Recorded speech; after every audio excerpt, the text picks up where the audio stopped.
Genesis chapter 1. In the beginning God created the heavens and the earth. Now the earth was formless and empty. Darkness was over the surface of the deep, and the Spirit of God was hovering over the waters. And God said, "Let there be light," and there was light. God saw that the light was good, and he separated the light from the darkness. God called the light day, and the darkness he called night. And there was evening, and there was morning, the first day. And God said, "Let there be an expanse between the waters to separate water from water." So God made the expanse and separated the water under the expanse from the water above it. And it was so. God called the expanse sky, and there was evening, and there was morning, the second day. And God said, "Let the water under the sky be gathered to one place, and let dry ground appear." And it was so. God called the dry ground land, and the gathered waters he called seas. And God saw that it was good. Then God said, "Let the land produce vegetation, seed-bearing plants, and trees on the land that bear fruit with seed in it according to their various kinds." And it was so. The land produced vegetation, plants bearing seed according to their kinds, and trees bearing fruits with seed in it according to their kinds. And God saw that it was good. And there was evening, and there was morning, the third day.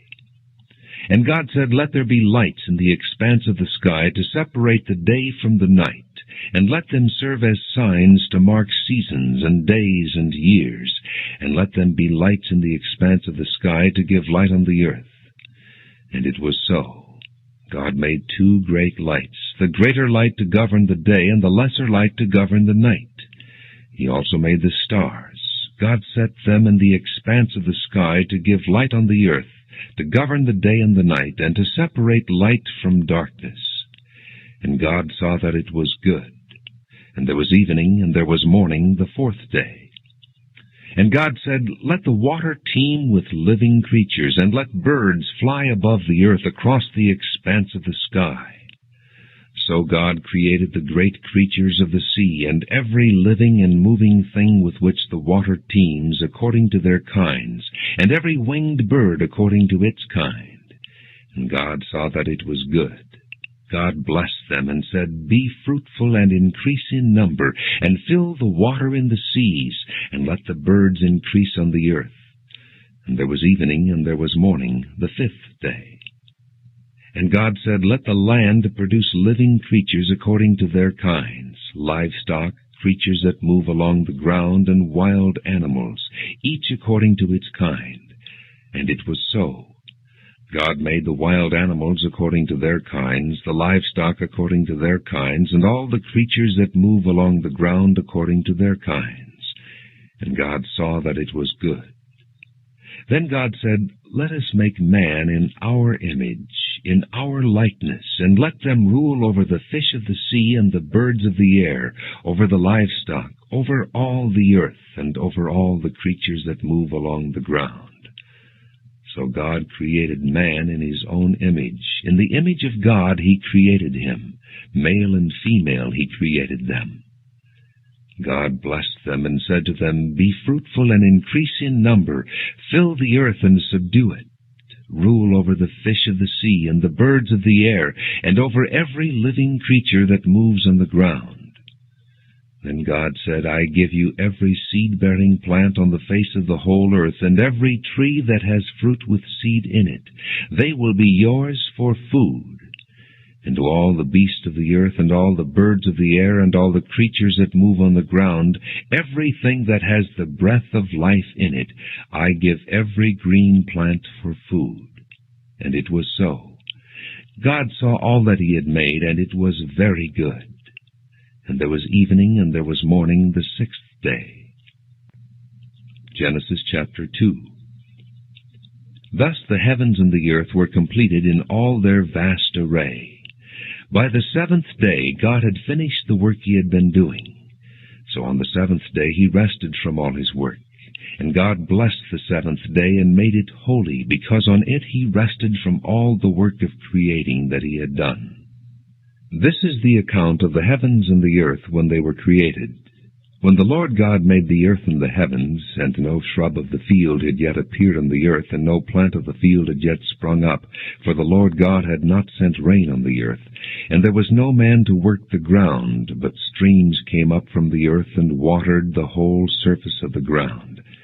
The Lord God formed the man from the dust of the ground, and breathed into his nostrils the breath of life, and the man became a living being. Now the Lord God had planted a garden in the east, in Eden, and there he put the man he had formed. And the Lord God made all kinds of trees grow out of the ground, trees that were pleasing to the eye and good for food. In the middle of the garden were the tree of life and the tree of the knowledge of good and evil. A river watering the garden flowed from Eden. From there it was separated into 4 headwaters. The name of the first is the Pishon. It winds through the entire land of Havilah, where there is gold. The gold of that land is good. Aromatic resin and onyx are also there. The name of the second river is the Gihon. It winds through the entire land of Cush. The name of the third river is the Tigris. It runs along the east side of Asher. And the fourth river is the Euphrates. The Lord God took the man and put him in the Garden of Eden to work it and take care of it. And the Lord God commanded the man, "You are free to eat from any tree in the garden, but you must not eat from the tree of the knowledge of good and evil, for when you eat of it you will surely die." The Lord God said, "It is not good for the man to be alone. I will make a helper suitable for him." Now the Lord God had formed out of the ground all the beasts of the field and all the birds of the air. He brought them to the man to see what he would name them. And whatever the man called each living creature, that was its name. So the man gave names to all the livestock, the birds of the air, and all the beasts of the field. But for Adam no suitable helper was found. So the Lord God caused the man to fall into a deep sleep. And while he was sleeping, he took one of the man's ribs and closed up the place with flesh. Then the Lord God made a woman from the rib he had taken out of the man, and he brought her to the man. The man said, "This is now bone of my bones, and flesh of my flesh. She shall be called woman, for she was taken out of man. For this reason a man will leave his father and mother, and be united to his wife, and they will become one flesh." The man and his wife were both naked, and they felt no shame. Genesis chapter 3.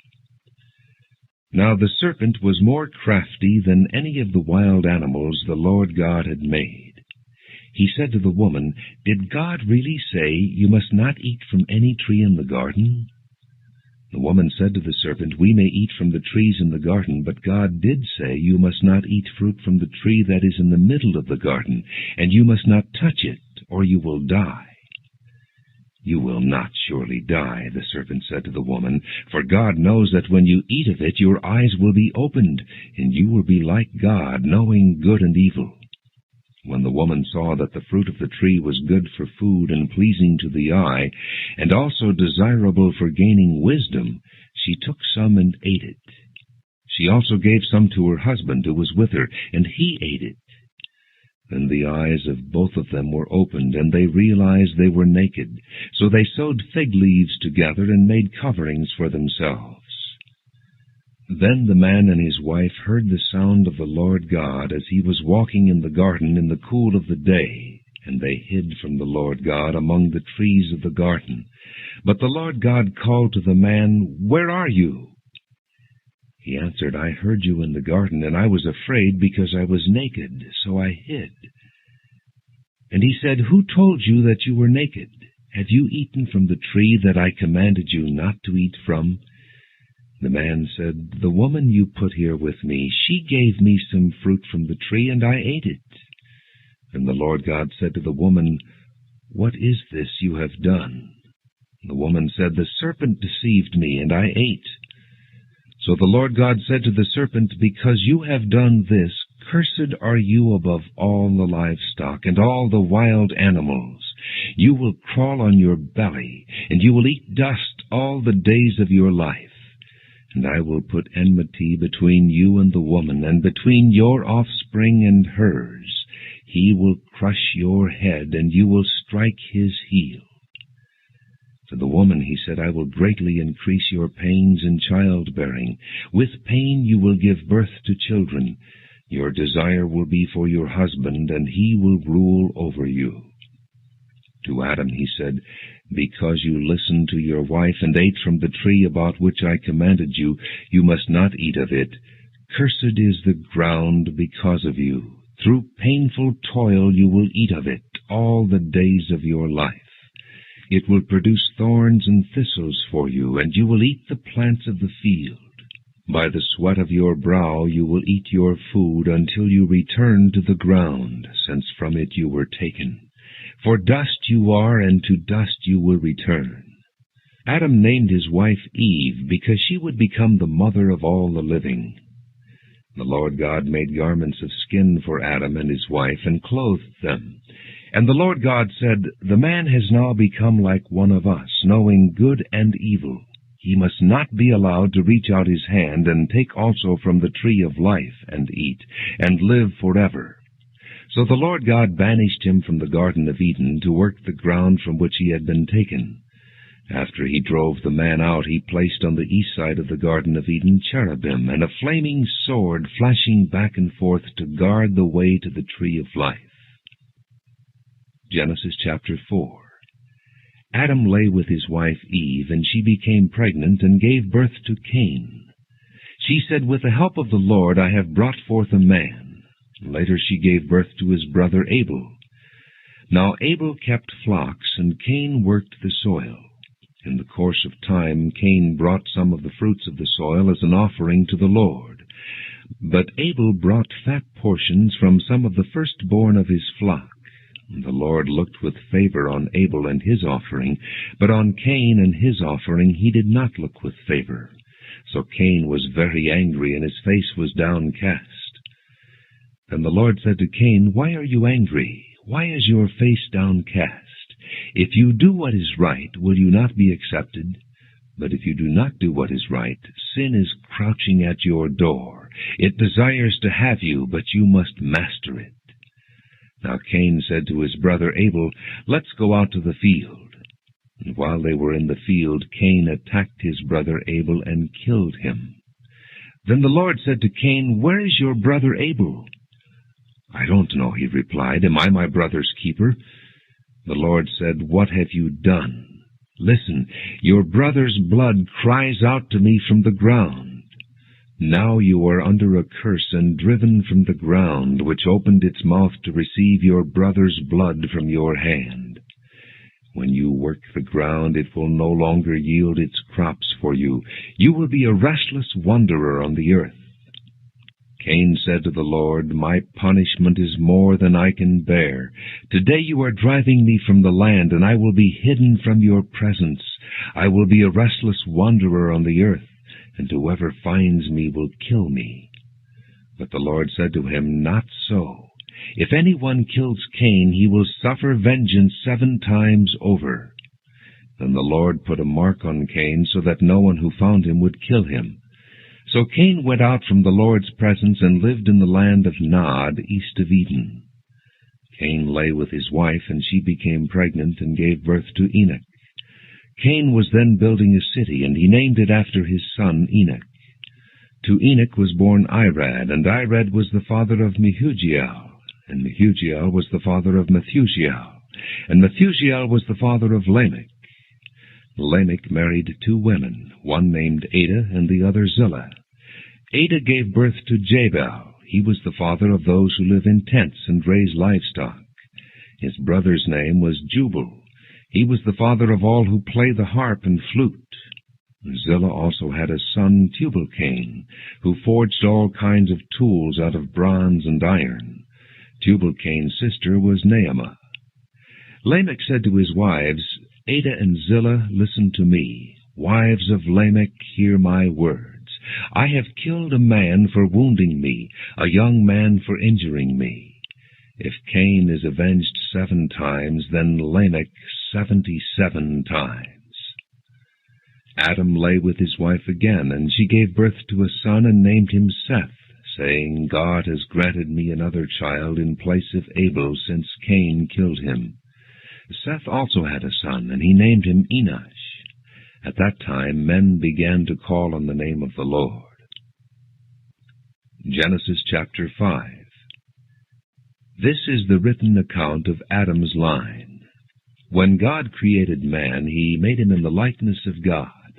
He created them male and female, and blessed them. And when they were created, he called them man. When Adam had lived 130 years, he had a son in his own likeness, in his own image, and he named him Seth. After Seth was born, Adam lived 800 years and had other sons and daughters. Altogether, Adam lived 930 years, and then he died. When Seth had lived 105 years, he became the father of Enosh. And after he became the father of Enosh, Seth lived 807 years, and had other sons and daughters. Altogether, Seth lived 912 years, and then he died. When Enosh had lived 90 years, he became the father of Kenan. And after he became the father of Kenan, Enosh lived 815 years, and had other sons and daughters. Altogether, Enosh lived 905 years, and then he died. When Kenan had lived 70 years, he became the father of Mahalalel. And after he became the father of Mahalalel, Kenan lived 840 years, and had other sons and daughters. Altogether, Kenan lived 910 years, and then he died. When Mahalalel had lived 65 years, he became the father of Jared. And after he became the father of Jared, Mahalalel lived 830 years, and had other sons and daughters. Altogether, Mahalalel lived 895 years, and then he died. When Jared had lived 162 years, he became the father of Enoch. And after he became the father of Enoch, Jared lived 800 years, and had other sons and daughters. Altogether, Jared lived 962 years, and then he died. When Enoch had lived 65 years, he became the father of Methuselah. And after he became the father of Methuselah, Enoch walked with God 300 years, and had other sons and daughters. Altogether, Enoch lived 365 years.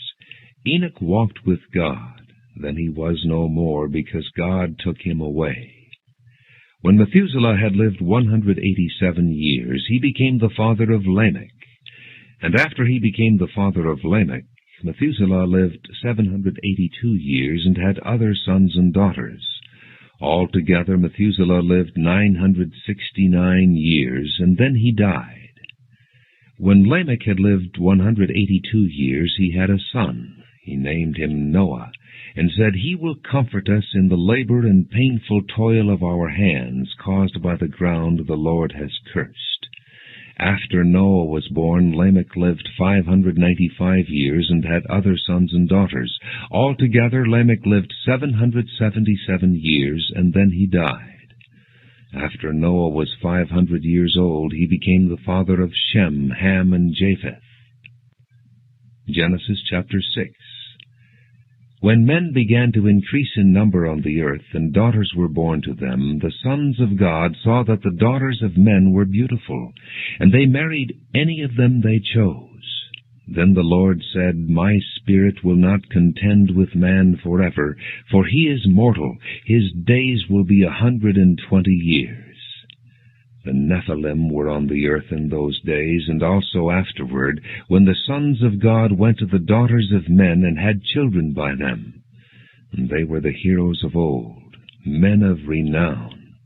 The Lord saw how great man's wickedness on the earth had become, and that every inclination of the thoughts of his heart was only evil all the time. The Lord was grieved that he had made man on the earth, and his heart was filled with pain. So the Lord said, I will wipe mankind whom I have created from the face of the earth, men and animals, and creatures that move along the ground, and birds of the air, for I am grieved that I have made them. But Noah found favor in the eyes of the Lord. This is the account of Noah. Noah was a righteous man, blameless among the people of his time, and he walked with God. Noah had 3 sons, Shem, Ham, and Japheth. Now the earth was corrupt in God's sight and was full of violence. God saw how corrupt the earth had become, for all the people on earth had corrupted their ways. So God said to Noah, I am going to put an end to all people, for the earth is filled with violence because of them. I am surely going to destroy both them and the earth. So make yourself an ark of cypress wood. Make rooms in it, and coat it with pitch inside and out. This is how you are to build it. The ark is to be 450 feet long, 75 feet wide, and 45 feet high. Make a roof for it, and finish the ark to within 18 inches of the top. Put a door in the side of the ark, and make lower, middle, and upper decks. I am going to bring flood waters on the earth to destroy all life under the heavens, every creature that has the breath of life in it. Everything on earth will perish. But I will establish my covenant with you, and you will enter the ark, you and your sons and your wife and your sons' wives with you. You are to bring into the ark 2 of all living creatures, male and female, to keep them alive with you. 2 of every kind of bird, of every kind of animal, and of every kind of creature that moves along the ground will come to you to be kept alive. You are to take every kind of food that is to be eaten and store it away as food for you and for them. Noah did everything just as God commanded him. Genesis chapter 7. The Lord then said to Noah, Go into the ark, you and your whole family, because I have found you righteous in this generation. Take with you 7 of every kind of clean animal, a male and its mate, and 2 of every kind of unclean animal, a male and its mate, and also 7 of every kind of bird, male and female, to keep their various kinds alive throughout the earth. 7 days from now I will send rain on the earth for 40 days and 40 nights, and I will wipe from the face of the earth every living creature I have made. And Noah did all that the Lord commanded him. Noah was 600 years old when the flood waters came on the earth, and Noah and his sons and his wife and his sons' wives entered the ark to escape the waters of the flood. Pairs of clean and unclean animals, of birds, and of all creatures that move along the ground, male and female, came to Noah and entered the ark as God had commanded Noah. And after the 7 days the flood waters came on the earth. In the 600th year of Noah's life, on the 17th day of the 2nd month, on that day all the springs of the great deep burst forth, and the floodgates of the heavens were opened, and rain fell on the earth 40 days and 40 nights. On that very day Noah and his sons, Shem, Ham, and Japheth, together with his wife and the wives of his 3 sons, entered the ark. They had with them every wild animal according to its kind, all livestock according to their kinds, every creature that moves along the ground according to its kind, and every bird according to its kind, everything with wings. Pairs of all creatures that have the breath of life in them came to Noah and entered the ark. The animals going in were male and female of every living thing as God had commanded Noah. Then the Lord shut him in. For 40 days the flood kept coming on the earth, and as the waters increased, they lifted the ark high above the earth. The waters rose and increased greatly on the earth, and the ark floated on the surface of the water. They rose greatly on the earth, and all the high mountains under the entire heavens were covered. The waters rose and covered the mountains to a depth of more than 20 feet. Every living thing that moved on the earth perished. Birds, livestock, wild animals, all the creatures that swarm over the earth, and all mankind. Everything on dry land that had the breath of life in its nostrils died. Every living thing on the face of the earth was wiped out. Men and animals and the creatures that move along the ground and the birds of the air were wiped from the earth. Only Noah was left, and those with him in the ark. The waters flooded the earth for 150 days. Genesis chapter 8. But God remembered Noah and all the wild animals and the livestock that were with him in the ark, and he sent a wind over the earth, and the waters receded. Now the springs of the deep and the floodgates of the heavens had been closed, and the rain had stopped falling from the sky. The water receded steadily from the earth. At the end of the 150 days the water had gone down, and on the 17th day of the 7th month the ark came to rest on the mountains of Ararat. The waters continued to recede until the 10th month, and on the first day of the 10th month the tops of the mountains became visible. After 40 days Noah opened the window he had made in the ark and sent out a raven, and it kept flying back and forth until the water had dried up from the earth. Then he sent out a dove to see if the water had receded from the surface of the ground. But the dove could find no place to set its feet, because there was water over all the surface of the earth. So it returned to Noah in the ark. He reached out his hand and took the dove and brought it back to himself in the ark. He waited 7 more days and again sent out the dove from the ark. When the dove returned to him in the evening, there in its beak was a freshly plucked olive leaf. Then Noah knew that the water had receded from the earth. He waited 7 more days and sent the dove out again, but this time it did not return to him. By the first day of the 1st month of Noah's 601st year, the water had dried up from the earth. Noah then removed the covering from the ark and saw that the surface of the ground was dry. By the 27th day of the 2nd month the earth was completely dry. Then God said to Noah, "Come out of the ark, you and your wife and your sons and their wives. Bring out every kind of living creature that is with you, the birds, the animals, and all the creatures that move along the ground, so they can multiply on the earth and be fruitful and increase in number upon it." So Noah came out together with his sons and his wife and his sons' wives. All the animals and all the creatures that move along the ground and all the birds, everything that moves on the earth, came out of the ark, one kind after another. Then Noah built an altar to the Lord, and taking some of all the clean animals and clean birds, he sacrificed burnt offerings on it. The Lord smelled the pleasing aroma and said in his heart, "Never again will I curse the ground because of man, even though every inclination of his heart is evil from childhood. And never again will I destroy all living creatures as I have done. As long as the earth endures, seed time and harvest, cold and heat, summer and winter, day and night will never cease." Genesis chapter 9. Then God blessed Noah and his sons, saying to them, "Be fruitful and increase in number, and fill the earth. And the fear and dread of you will fall upon all the beasts of the earth and all the birds of the air, upon every creature that moves along the ground, and upon all the fish of the sea. They are given into your hands. Everything that lives and moves will be food for you. Just as I gave you the green plants, I now give you everything. But you must not eat meat that has its lifeblood still in it. And for your lifeblood I will surely demand an accounting. I will demand an accounting from every animal. And from each man, too, I will demand an accounting for the life of his fellow man. Whoever sheds the blood of man, by man shall his blood be shed. For in the image of God has God made man. As for you, be fruitful and increase in number. Multiply on the earth and increase upon it."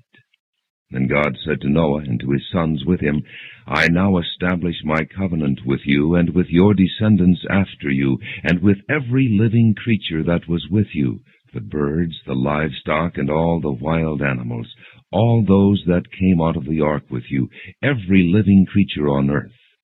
I establish my covenant with you. Never again will all life be cut off by the waters of a flood. Never again will there be a flood to destroy the earth." And God said, "This is the sign of the covenant I am making between me and you and every living creature with you, a covenant for all generations to come. I have set my rainbow in the clouds, and it will be the sign of the covenant between me and the earth.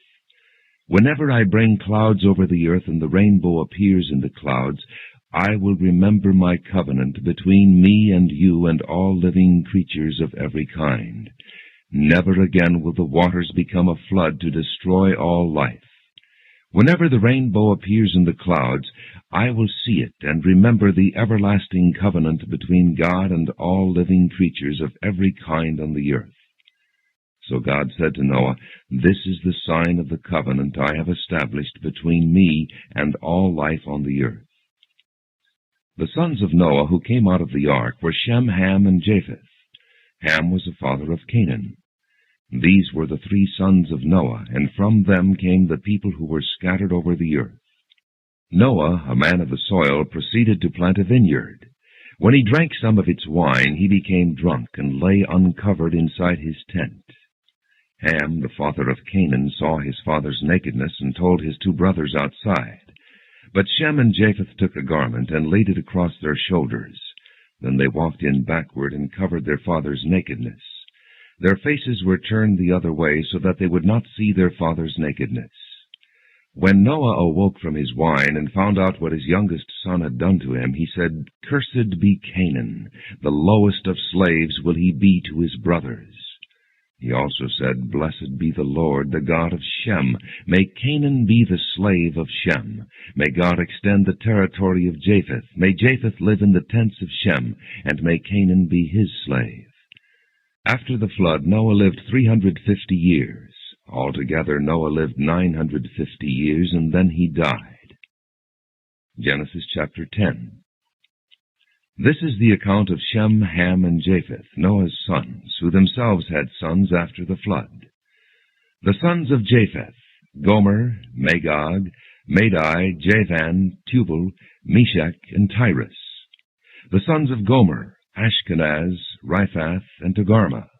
The sons of Javan, Elisha, Tarshish, the Kittim, and the Rodanim.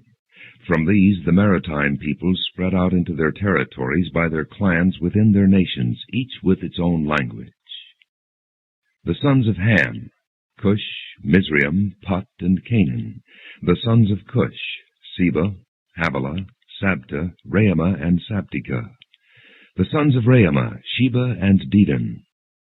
Cush was the father of Nimrod, who grew to be a mighty warrior on the earth. He was a mighty hunter before the Lord. That is why it is said, like Nimrod, a mighty hunter before the Lord. The first centers of his kingdom were Babylon, Erech, Akkad, and Calneh in Shinar. From that land he went to Assyria, where he built Nineveh, Rehoboth-ur, Calah, and Rezin, which is between Nineveh and Calah. That is the great city. Mizraim was the father of the Ludites, Anamites, Lehabites, Naphtuhites, Pathruzites, Casluhites, from whom the Philistines came, and Caphtorites. Canaan was the father of Sidon, his firstborn, and of the Hittites, Jebusites, Amorites, Girgashites, Hivites, Archites, Sinites, Arvadites, Zemarites, and Hamathites. Later the Canaanite clans scattered, and the borders of Canaan reached from Sidon toward Gerar as far as Gaza, and then toward Sodom, Gomorrah, Admah, and Zeboim as far as Lasha. These are the sons of Ham by their clans and languages in their territories and nations. The sons were also born to Shem, whose older brother was Japheth. Shem was the ancestor of all the sons of Eber. The sons of Shem, Elam, Asher, Arphaxad, Lud, and Aram. The sons of Aram, Uz, Hul, Gether, and Meshach. Arphaxad was the father of Shelah, and Shelah the father of Eber. 2 sons were born to Eber. One was named Peleg, because in his time the earth was divided. His brother was named Joktan.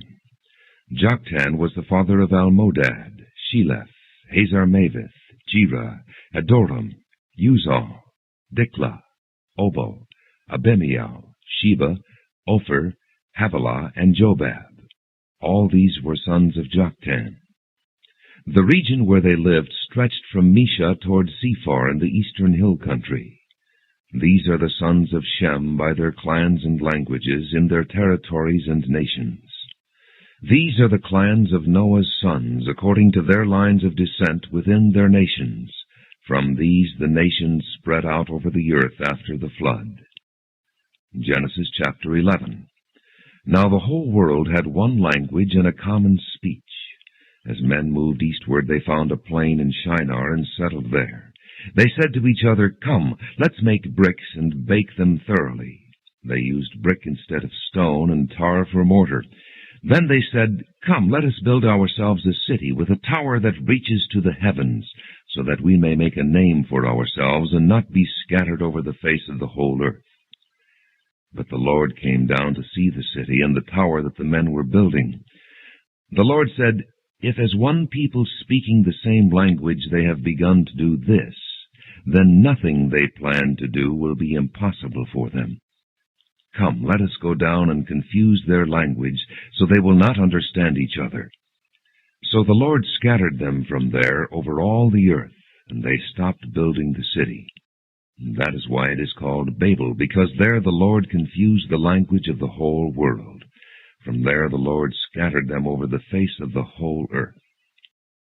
This is the account of Shem.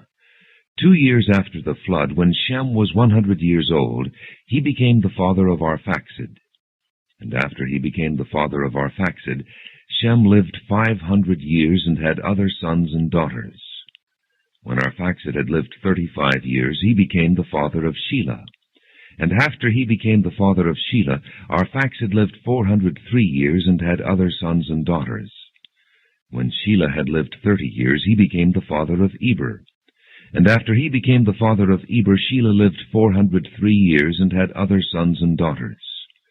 When Eber had lived 34 years, he became the father of Peleg. And after he became the father of Peleg, Eber lived 430 years and had other sons and daughters. When Peleg had lived 30 years, he became the father of Reu. And after he became the father of Reu, Peleg lived 209 years and had other sons and daughters. When Reu had lived 32 years, he became the father of Serug. And after he became the father of Serug, Reu lived 207 years and had other sons and daughters. When Serug had lived 30 years, he became the father of Nahor.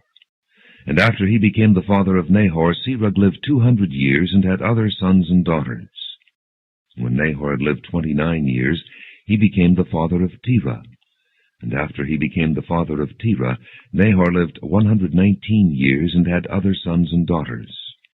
After Terah had lived 70 years, he became the father of Abram, Nahor, and Haran. This is the account of Terah. Terah became the father of Abram, Nahor, and Haran. And Haran became the father of Lot. While his father Terah was still alive, Haran died in Ur of the Chaldeans, in the land of his birth.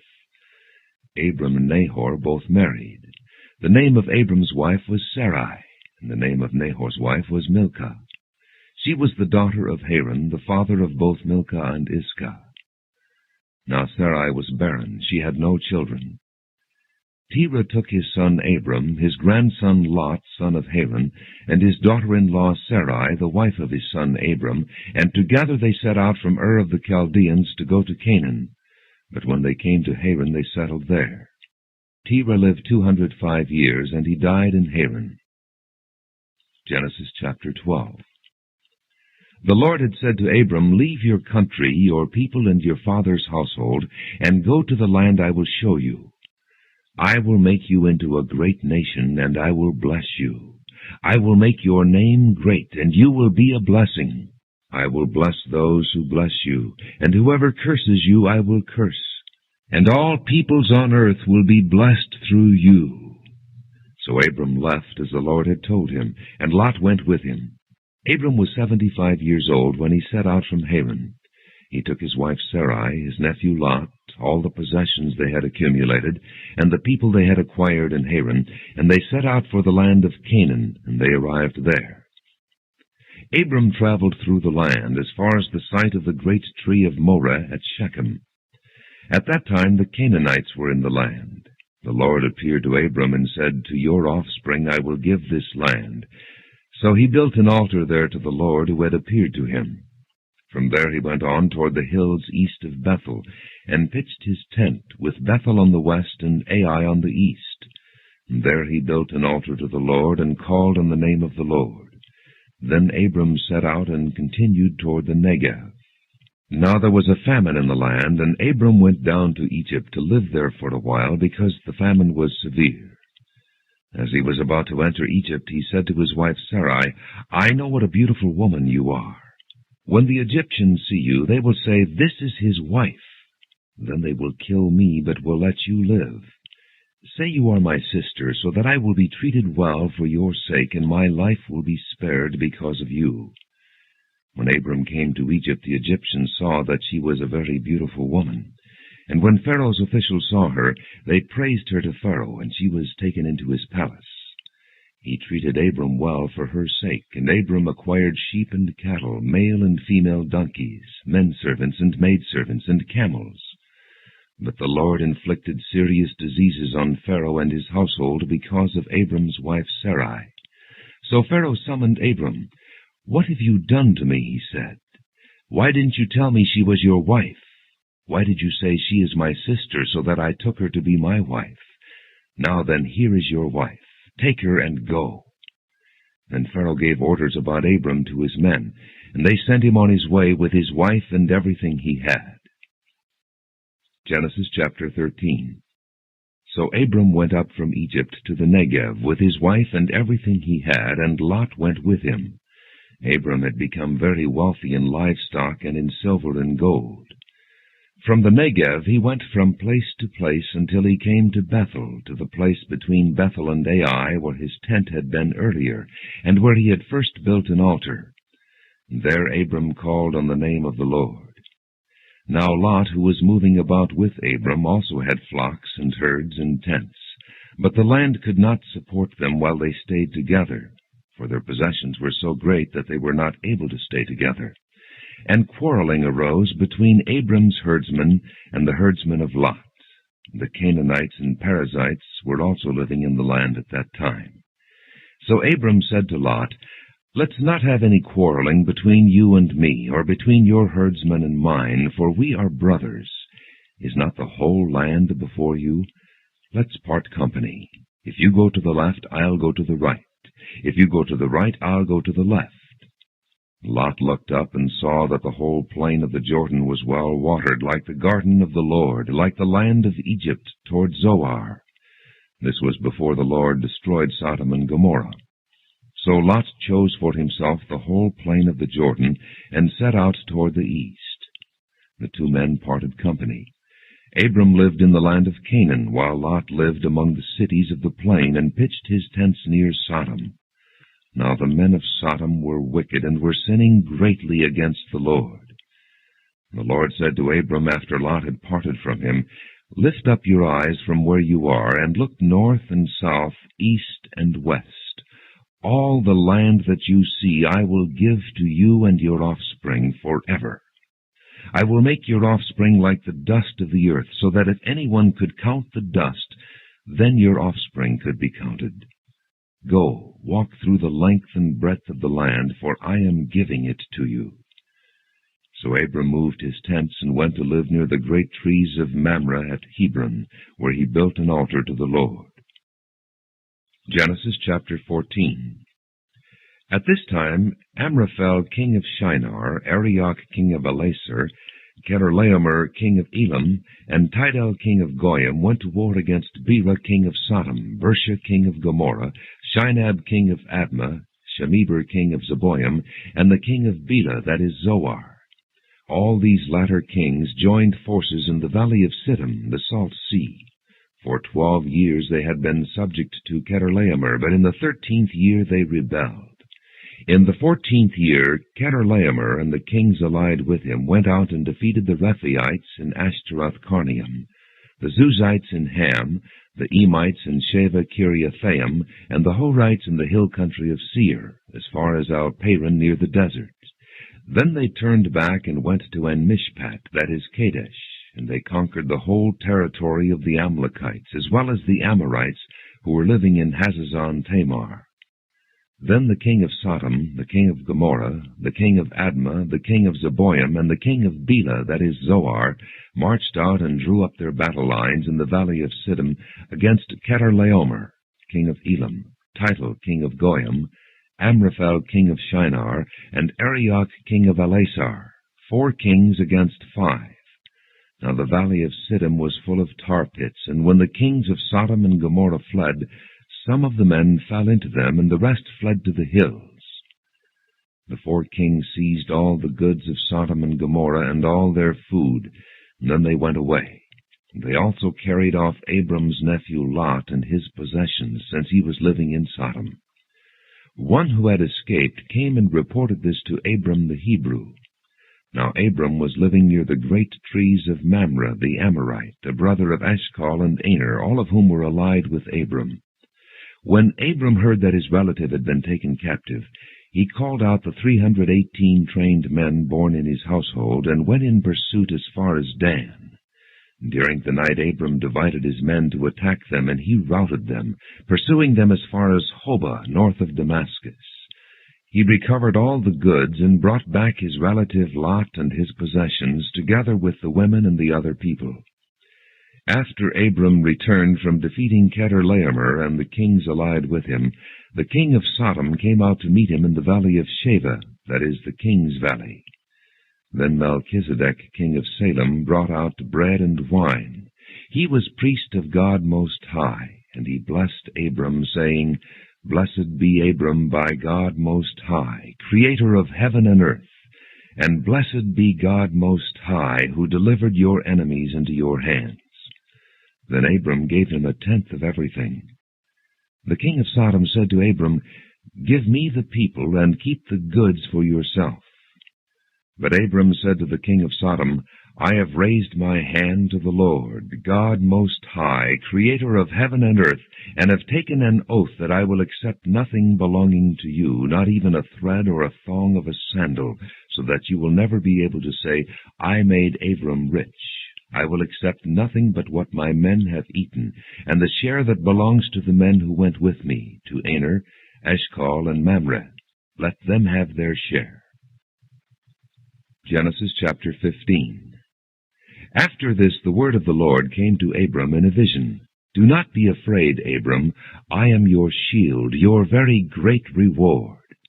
But Abram said, O sovereign Lord, what can you give me, since I remain childless, and the one who will inherit my estate is Eliezer of Damascus? And Abram said, You have given me no children, so a servant in my household will be my heir. Then the word of the Lord came to him, This man will not be your heir, but a son coming from your own body will be your heir. He took him outside and said, Look up at the heavens and count the stars, if indeed you can count them. Then he said to him, So shall your offspring be. Abram believed the Lord, and he credited it to him as righteousness. He also said to him, I am the Lord who brought you out of Ur of the Chaldeans to give you this land to take possession of it. But Abram said, O sovereign Lord, how can I know that I will gain possession of it? So the Lord said to him, Bring me a heifer, a goat, and a ram, each 3 years old, along with a dove and a young pigeon.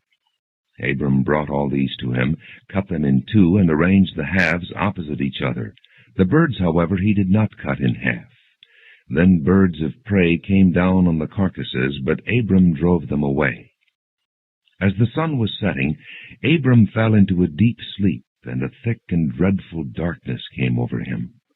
Then the Lord said to him, Know for certain that your descendants will be strangers in a country not their own, and they will be enslaved and mistreated 400 years. But I will punish the nation they serve as slaves, and afterward they will come out with great possessions. You, however, will go to your fathers in peace, and be buried at a good old age. In the 4th generation your descendants will come back here, for the sin of the Amorites has not yet reached its full measure. When the sun had set and darkness had fallen, a smoking firepot with a blazing torch appeared and passed between the pieces. On that day the Lord made a covenant with Abram and said, To your descendants I give this land, from the river of Egypt to the great river the Euphrates, the land of the Kenites, Kenizzites, Cadmonites, Hittites, Perizzites, Rephaites, Amorites, Canaanites, Girgashites, and Jebusites. Genesis chapter 16. Now Sarai, Abram's wife, had borne him no children, but she had an Egyptian maidservant named Hagar. So she said to Abram, "The Lord has kept me from having children. Go sleep with my maidservant. Perhaps I can build a family through her." Abram agreed to what Sarai said. So after Abram had been living in Canaan 10 years, Sarai his wife took her Egyptian maidservant Hagar and gave her to her husband to be his wife. He slept with Hagar, and she conceived. When she knew she was pregnant, she began to despise her mistress.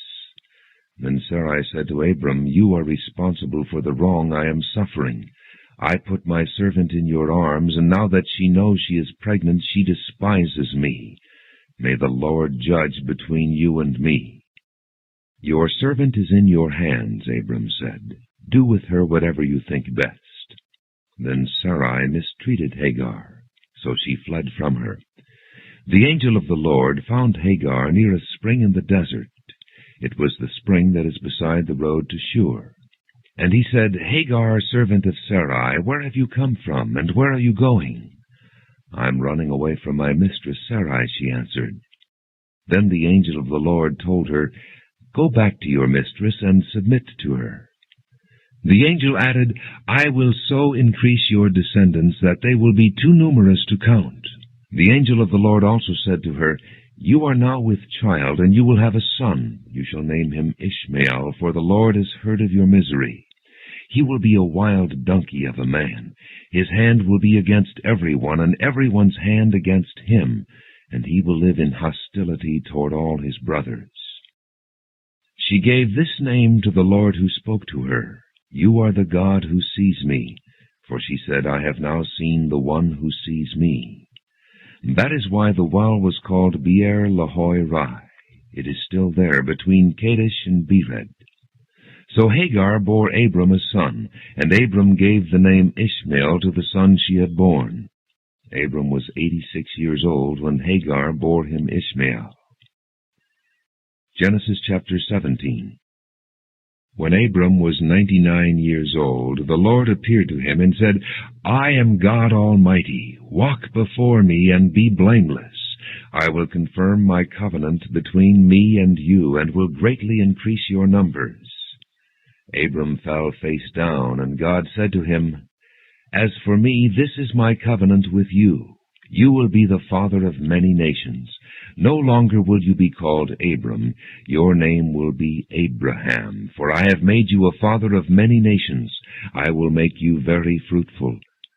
I will make nations of you, and kings will come from you. I will establish my covenant as an everlasting covenant between me and you and your descendants after you for the generations to come, to be your God, and the God of your descendants after you. The whole land of Canaan, where you are now an alien, I will give as an everlasting possession to you and your descendants after you, and I will be their God." Then God said to Abraham, "As for you, you must keep my covenant, you and your descendants after you for the generations to come. This is my covenant with you and your descendants after you, the covenant you are to keep. Every male among you shall be circumcised. You are to undergo circumcision, and it will be the sign of the covenant between me and you. For the generations to come, every male among you who is 8 days old must be circumcised, including those born in your household or bought with money from a foreigner, those who are not your offspring. Whether born in your household or bought with your money, they must be circumcised. My covenant in your flesh is to be an everlasting covenant. Any uncircumcised male who has not been circumcised in the flesh will be cut off from his people. He has broken my covenant." God also said to Abraham, "As for Sarai your wife, you are no longer to call her Sarai. Her name will be Sarah. I will bless her, and will surely give you a son by her. I will bless her so that she will be the mother of nations. Kings of peoples will come from her." Abraham fell face down. He laughed and said to himself, "Will a son be born to a man 100 years old? Will Sarah bear a child at the age of 90? And Abraham said to God, "If only Ishmael might live under your blessing." Then God said, "Yes, but your wife Sarah will bear you a son, and you will call him Isaac. I will establish my covenant with him as an everlasting covenant for his descendants after him. And as for Ishmael, I have heard you. I will surely bless him. I will make him fruitful and will greatly increase his numbers. He will be the father of 12 rulers, and I will make him into a great nation. But my covenant I will establish with Isaac, whom Sarah will bear to you by this time next year." When he had finished speaking with Abraham, God went up from him. On that very day Abraham took his son Ishmael, and all those born in his household or bought with his money, every male in his household, and circumcised them as God told him. Abraham was 99 years old when he was circumcised, and his son Ishmael was 13. Abraham and his son Ishmael were both circumcised on that same day, and every male in Abraham's household, including those born in his household or bought from a foreigner, was circumcised with him. Genesis chapter 18. The Lord appeared to Abraham near the great trees of Mamre while he was sitting at the entrance to his tent in the heat of the day. Abraham looked up and saw 3 men standing nearby. When he saw them, he hurried from the entrance of his tent to meet them and bowed low to the ground. He said, "If I have found favor in your eyes, my Lord, do not pass your servant by. Let a little water be brought, and then you may all wash your feet and rest under this tree. Let me get you something to eat, so you can be refreshed, and then go on your way, now that you have come to your servant." "Very well," they answered, "do as you say." So Abraham hurried into the tent to Sarah. "Quick," he said, "get 3 seahs of fine flour, and knead it, and bake some bread." Then he ran to the herd and selected a choice, tender calf, and gave it to a servant, who hurried to prepare it. Then he brought some curds and milk, and the calf that had been prepared, and set these before them. While they ate, he stood near them under a tree. "Where is your wife Sarah?" they asked him. "There in the tent," he said. Then the Lord said, "I will surely return to you about this time next year, and Sarah your wife will have a son." Now Sarah was listening at the entrance to the tent which was behind him. Abraham and Sarah were already old and well advanced in years, and Sarah was past the age of childbearing. So Sarah laughed to herself as she thought, "After I am worn out and my master is old, will I now have this pleasure?" Then the Lord said to Abraham, "Why did Sarah laugh and say, 'Will I really have a child now that I am old?' Is anything too hard for the Lord? I will return to you at the appointed time next year, and Sarah will have a son." Sarah was afraid, so she lied and said, "I did not laugh." But he said, "Yes, you did laugh." When the men got up to leave, they looked down toward Sodom, and Abraham walked along with them to see them on their way. Then the Lord said, "Shall I hide from Abraham what I am about to do? Abraham will surely become a great and powerful nation, and all nations on earth will be blessed through him. For I have chosen him so that he will direct his children and his household after him to keep the way of the Lord by doing what is right and just, so that the Lord will bring about for Abraham what he has promised him." Then the Lord said, "The outcry against Sodom and Gomorrah is so great, and their sin so grievous, that I will go down and see if what they have done is as bad as the outcry that has reached me. If not, I will know." The men turned away and went toward Sodom, but Abraham remained standing before the Lord. Then Abraham approached him and said, "Will you sweep away the righteous with the wicked? What if there are 50 righteous people in the city? Will you really sweep it away and not spare the place for the sake of the 50 righteous people in it? Far be it from you to do such a thing, to kill the righteous with the wicked, treating the righteous and the wicked alike. Far be it from you. Will not the judge of all the earth do right?" The Lord said, "If I find 50 righteous people in the city of Sodom, I will spare the whole place for their sake." Then Abraham spoke up again, "Now that I have been so bold as to speak to the Lord, though I am nothing but dust and ashes, what if the number of the righteous is 5 less than 50? Will you destroy the whole city because of 5 people? If I find 45 there, he said, I will not destroy it. Once again he spoke to him, What if only 40 are found there? He said, For the sake of 40 I will not do it. Then he said, May the Lord not be angry, but let me speak. What if only 30 can be found there? He answered, I will not do it if I find 30 there. Abraham said, Now that I have been so bold as to speak to the Lord, what if only 20 can be found there? He said, For the sake of 20 I will not destroy it. Then he said, May the Lord not be angry, but let me speak just once more. What if only 10 can be found there? He answered, For the sake of 10 I will not destroy it. When the Lord had finished speaking with Abraham, he left, and Abraham returned home. Genesis chapter 19. The two angels arrived at Sodom in the evening, and Lot was sitting in the gateway of the city.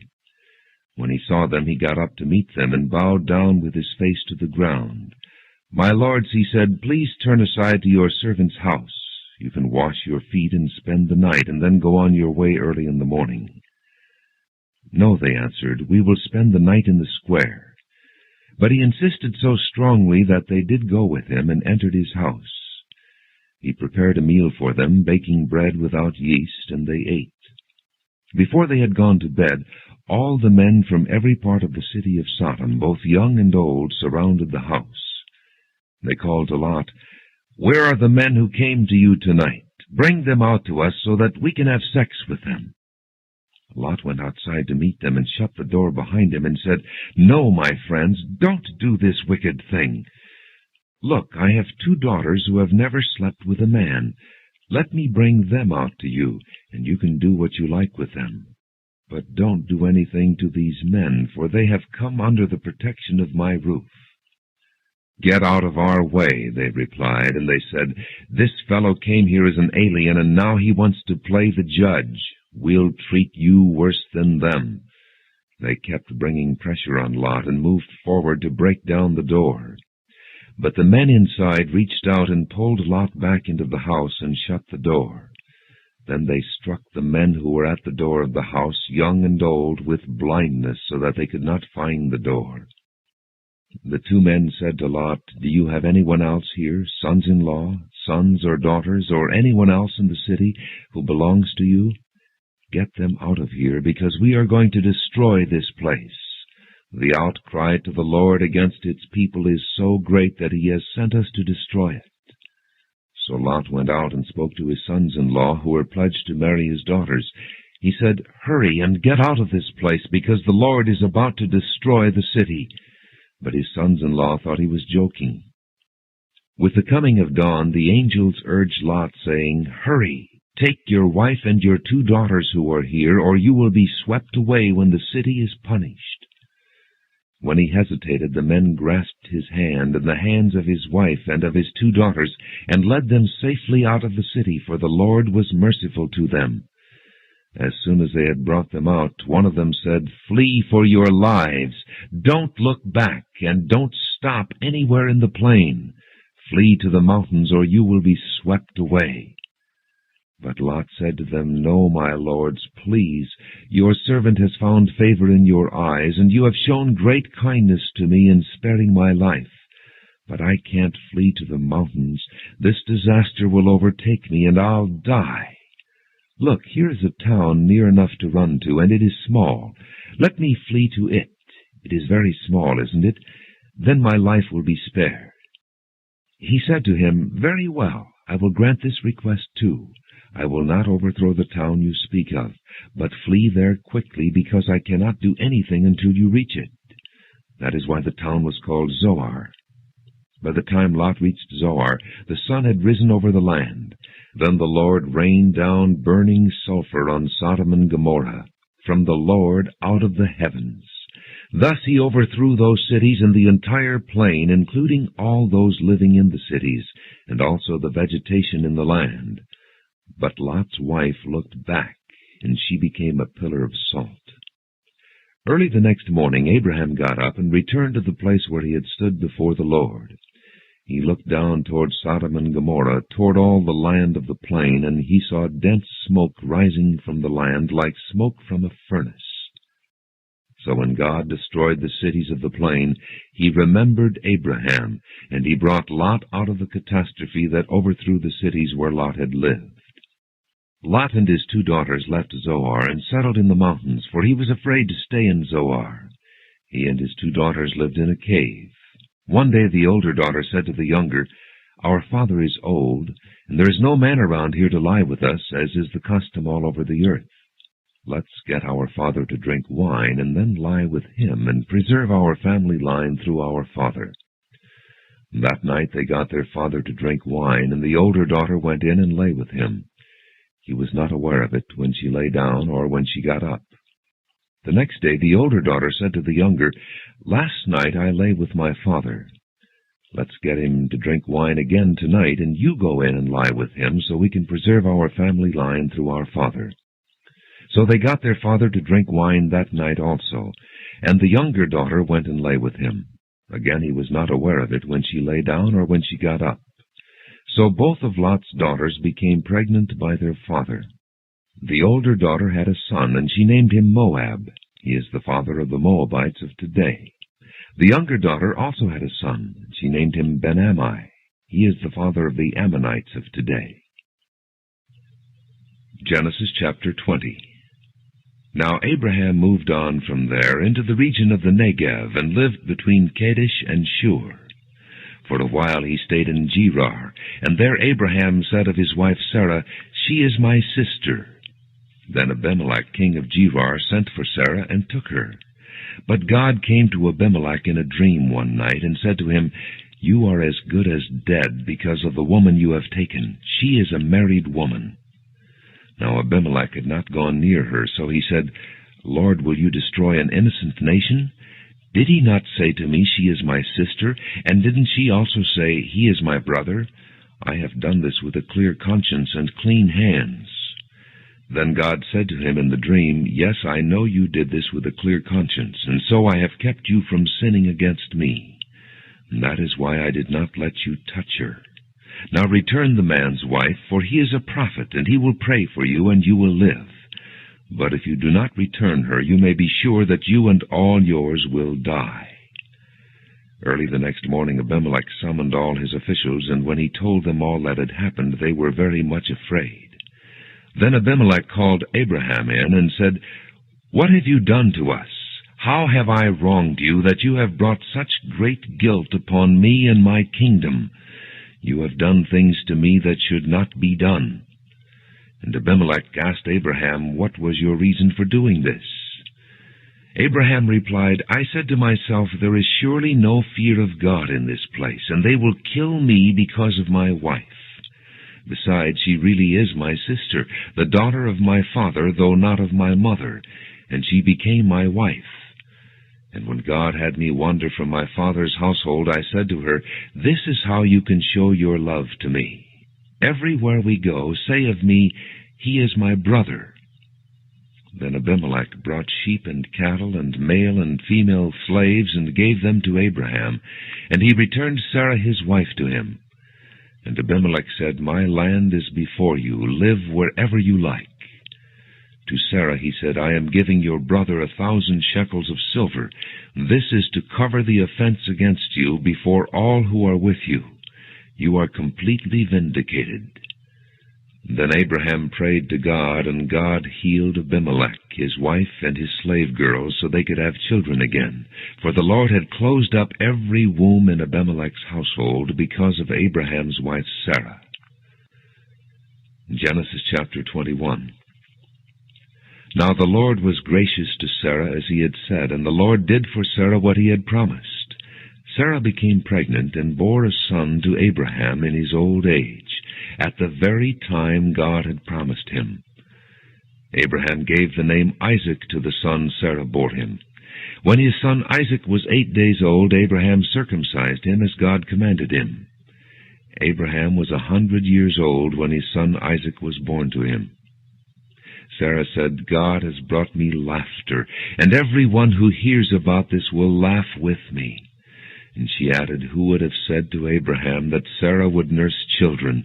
Yet I have borne him a son in his old age. The child grew and was weaned, and on the day Isaac was weaned, Abraham held a great feast.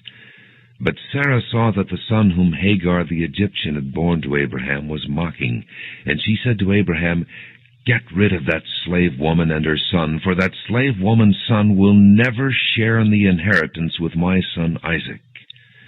The matter distressed Abraham greatly because it concerned his son. But God said to him, Do not be so distressed about the boy and your maidservant. Listen to whatever Sarah tells you, because it is through Isaac that your offspring will be reckoned. I will make the son of the maidservant into a nation also, because he is your offspring. Early the next morning Abraham took some food and a skin of water and gave them to Hagar. He set them on her shoulders and then sent her off with the boy. She went on her way and wandered in the desert of Beersheba. When the water in the skin was gone, she put the boy under one of the bushes. Then she went off and sat down nearby, about a bow shot away, for she thought, I cannot watch the boy die. And as she sat there nearby, she began to sob. God heard the boy crying, and the angel of God called to Hagar from heaven and said to her, What is the matter, Hagar? Do not be afraid. God has heard the boy crying as he lies there. Lift the boy up and take him by the hand, for I will make him into a great nation. Then God opened her eyes, and she saw a well of water. So she went and filled the skin with water and gave the boy a drink. God was with the boy as he grew up. He lived in the desert and became an archer. While he was living in the desert of Paran, his mother got a wife for him from Egypt. At that time Abimelech and Phicol, the commander of his forces, said to Abraham, God is with you in everything you do. Now swear to me here before God that you will not deal falsely with me or my children or my descendants.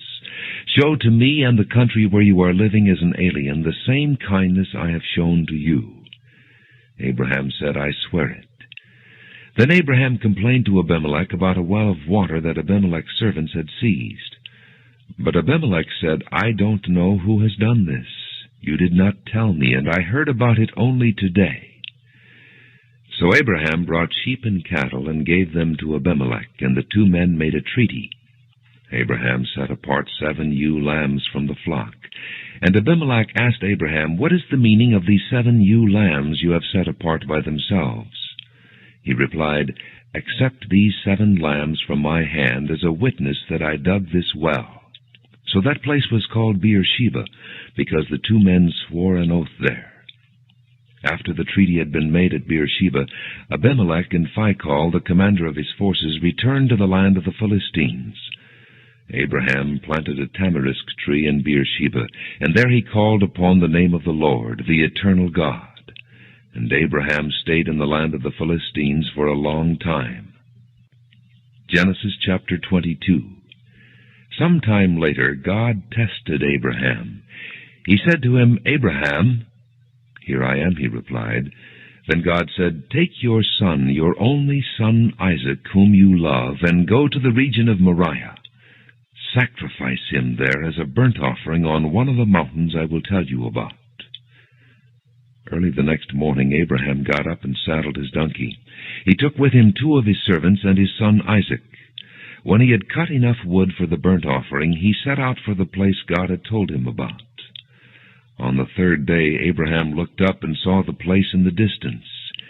He said to his servants, Stay here with the donkey while I and the boy go over there. We will worship, and then we will come back to you.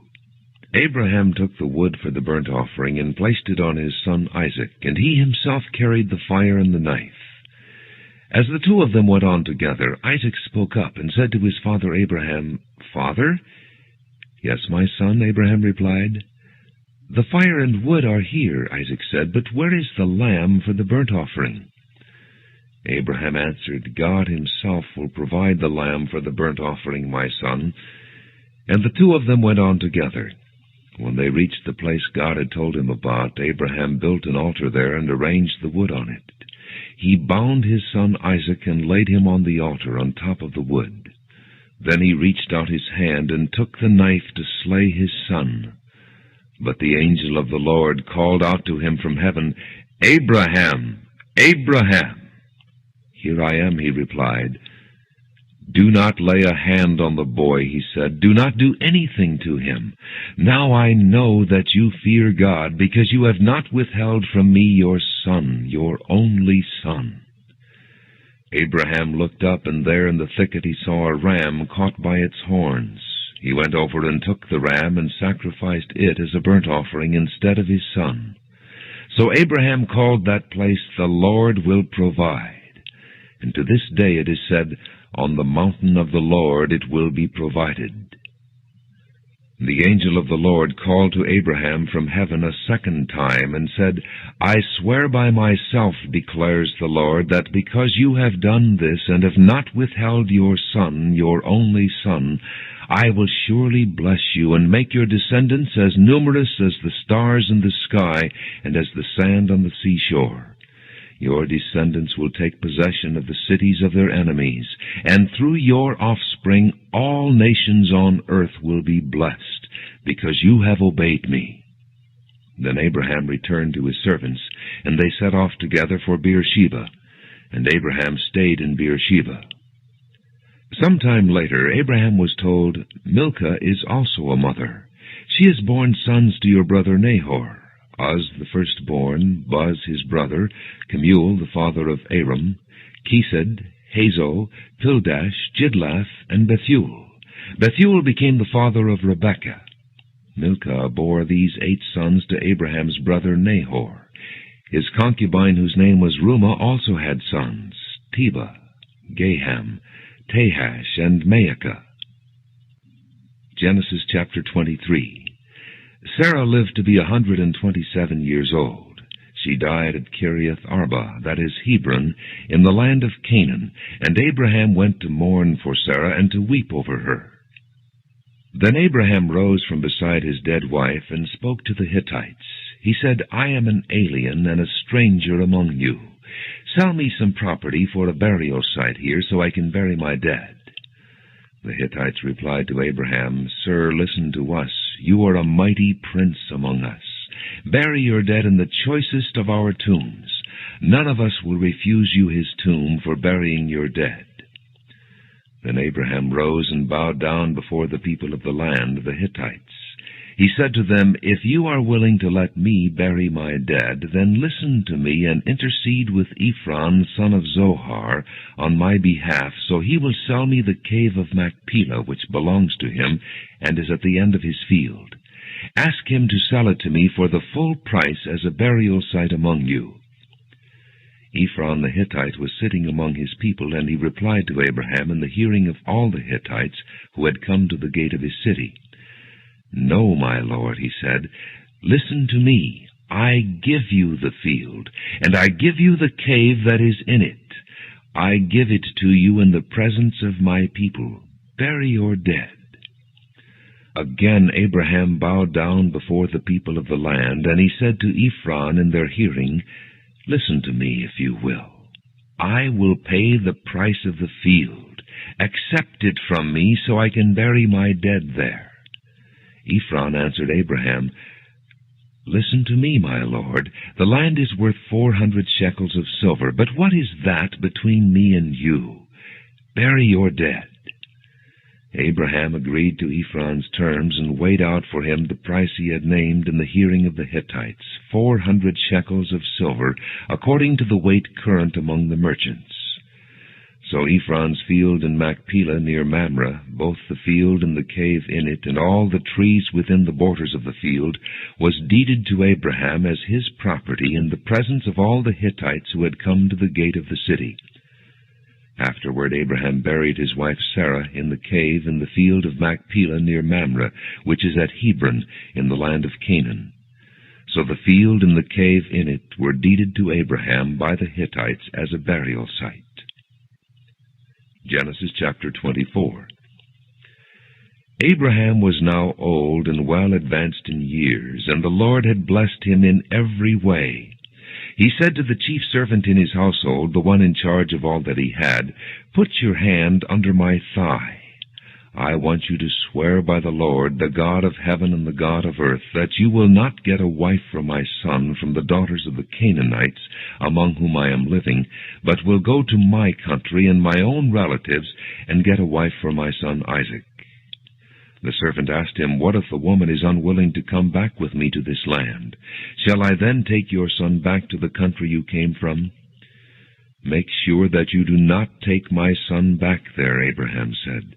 The Lord, the God of heaven, who brought me out of my father's household and my native land, and who spoke to me and promised me on oath, saying, To your offspring I will give this land. He will send his angel before you, so that you can get a wife for my son from there.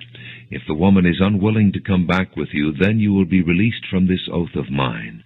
Only do not take my son back there.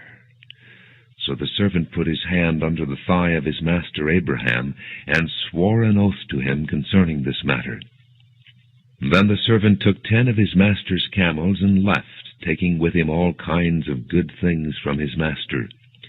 He set out for Aram Naharaim, and made his way to the town of Nahor. He had the camels kneel down near the well outside the town. It was toward evening, the time the women go out to draw water. Then he prayed, O Lord God of my master Abraham, give me success today, and show kindness to my master Abraham. See, I am standing beside this spring, and the daughters of the townspeople are coming out to draw water. May it be that when I say to a girl, Please let down your jar that I may have a drink, and she says, Drink, and I'll water your camels too, let her be the one you have chosen for your servant Isaac. By this I will know that you have shown kindness to my master. Before he had finished praying, Rebekah came out with her jar on her shoulder. She was the daughter of Bethuel, son of Milcah, who was the wife of Abraham's brother Nahor. The girl was very beautiful, a virgin. No man had ever lain with her.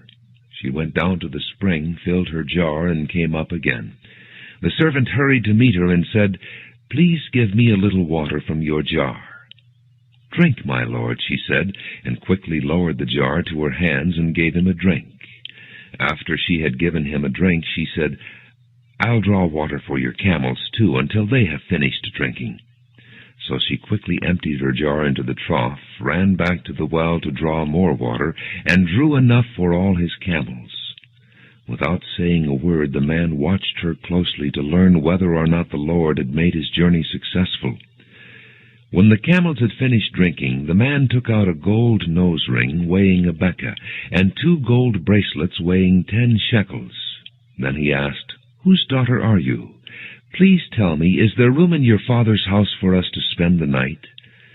She answered him, I am the daughter of Bethuel, the son that Milcah bore to Nahor. And she added, We have plenty of straw and fodder, as well as room for you to spend the night. Then the man bowed down and worshipped the Lord, saying, Praise be to the Lord, the God of my master Abraham, who has not abandoned his kindness and faithfulness to my master. As for me, the Lord has led me on the journey to the house of my master's relatives. The girl ran and told her mother's household about these things. Now Rebekah had a brother named Laban, and he hurried out to the man at the spring. As soon as he had seen the nose ring and the bracelets on his sister's arms, and had heard Rebekah tell what the man said to her, he went out to the man and found him standing by the camels near the spring.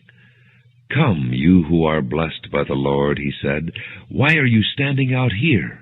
I have prepared the house and a place for the camels. So the man went to the house, and the camels were unloaded.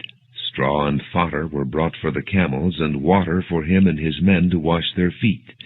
Then food was set before him, but he said, I will not eat until I have told you what I have to say. Then tell us, Laban said. So he said, I am Abraham's servant. The Lord has blessed my master abundantly, and he has become wealthy. He has given him sheep and cattle, silver and gold, men servants and maidservants, and camels and donkeys. My master's wife Sarah has borne him a son in her old age, and he has given him everything he owns. And my master made me swear an oath, and said, You must not get a wife for my son from the daughters of the Canaanites in whose land I live, but go to my father's family and to my own clan, and get a wife for my son. Then I asked my master, What if the woman will not come back with me? He replied, The Lord before whom I have walked will send his angel with you, and make your journey a success, so that you can get a wife for my son from my own clan and from my father's family. Then when you go to my clan, you will be released from my oath, even if they refuse to give her to you. You will be released from my oath. When I came to the spring today, I said, O Lord God of my master Abraham, if you will, please grant success to the journey on which I have come. See, I am standing beside this spring. If a maiden comes out to draw water, and I say to her, Please let me drink a little water from your jar, and if she says to me, Drink, and I'll draw water for your camels too, let her be the one the Lord has chosen for my master's son. Before I finished praying in my heart, Rebekah came out with her jar on her shoulder. She went down to the spring and drew water, and I said to her, Please give me a drink. She quickly lowered her jar from her shoulder and said, Drink, and I'll water your camels too. So I drank, and she watered the camels also. I asked her, Whose daughter are you? She said, The daughter of Bethuel, son of Nahor, whom Milcah bore to him. Then I put the ring in her nose and the bracelets on her arms, and I bowed down and worshipped the Lord. I praised the Lord, the God of my master Abraham, who had led me on the right road to get the granddaughter of my master's brother for his son. Now if you will show kindness and faithfulness to my master, tell me, and if not, tell me, so I may know which way to turn. Laban and Bethuel answered, This is from the Lord. We can say nothing to you one way or the other. Here is Rebekah. Take her and go, and let her become the wife of your master's son, as the Lord has directed. When Abraham's servant heard what they said, he bowed down to the ground before the Lord. Then the servant brought out gold and silver jewelry and articles of clothing, and gave them to Rebekah. He also gave costly gifts to her brother and to her mother. Then he and the men who were with him ate and drank and spent the night there. When they got up the next morning, he said, Send me on my way to my master. But her brother and her mother replied, Let the girl remain with us 10 days or so, then you may go. But he said to them, Do not detain me, now that the Lord has granted success to my journey. Send me on my way, so I may go to my master. Then they said, Let's call the girl and ask her about it. So they called Rebekah and asked her, Will you go with this man? I will go, she said. So they sent their sister Rebekah on her way, along with her nurse and Abraham's servant and his men. And they blessed Rebekah and said to her, Our sister, may you increase to thousands upon thousands. May your offspring possess the gates of their enemies. And then Rebekah and her maids got ready and mounted their camels and went back with the man. So the servant took Rebekah and left. Now Isaac had come from Beer-lahai-roi, for he was living in the Negev. He went out to the field one evening to meditate, and as he looked up he saw camels approaching. Rebekah also looked up and saw Isaac. She got down from her camel and asked the servant, Who is that man in the field coming to meet us? He is my master, the servant answered. So she took her veil and covered herself. Then the servant told Isaac all he had done. Isaac brought her into the tent of his mother Sarah, and he married Rebekah. So she became his wife, and he loved her. And Isaac was comforted after his mother's death. Genesis chapter 25. Abraham took another wife, whose name was Keturah. She bore him Zimran, Jokshan, Medan, Midian, Ishbak, and Shua. Jokshan was the father of Sheba and Dedan. The descendants of Dedan were the Ashurites, the Letushites, and the Laamites. The sons of Midian were Ephah, Epher, Hanok, Abida, and Aldea. All these were descendants of Keturah. Abraham left everything he owned to Isaac, but while he was still living, he gave gifts to the sons of his concubines and sent them away from his son Isaac to the land of the east. Altogether Abraham lived 175 years. Then Abraham breathed his last and died at a good old age, an old man and full of years, and he was gathered to his people. His sons Isaac and Ishmael buried him in the cave of Machpelah near Mamre, in the field of Ephron, son of Zohar the Hittite, the field Abraham had bought from the Hittites. There Abraham was buried with his wife Sarah. After Abraham's death, God blessed his son Isaac, who then lived near Beer Lahai Roi. This is the account of Abraham's son Ishmael, whom Sarah's maidservant Hagar the Egyptian bore to Abraham. These are the names of the sons of Ishmael, listed in the order of their birth. Nebaioth, the firstborn of Ishmael, Kedar, Adbeel, Mibsam, Mishma, Duma, Massa, Hadad, Tema, Jeter, Naphish, and Kedemah. These were the sons of Ishmael, and these are the names of the 12 tribal rulers according to their settlements and camps. Altogether Ishmael lived 137 years. He breathed his last and died, and he was gathered to his people. His descendants settled in the area from Havilah to Shur, near the border of Egypt, as you go toward Ashur. And they lived in hostility toward all their brothers.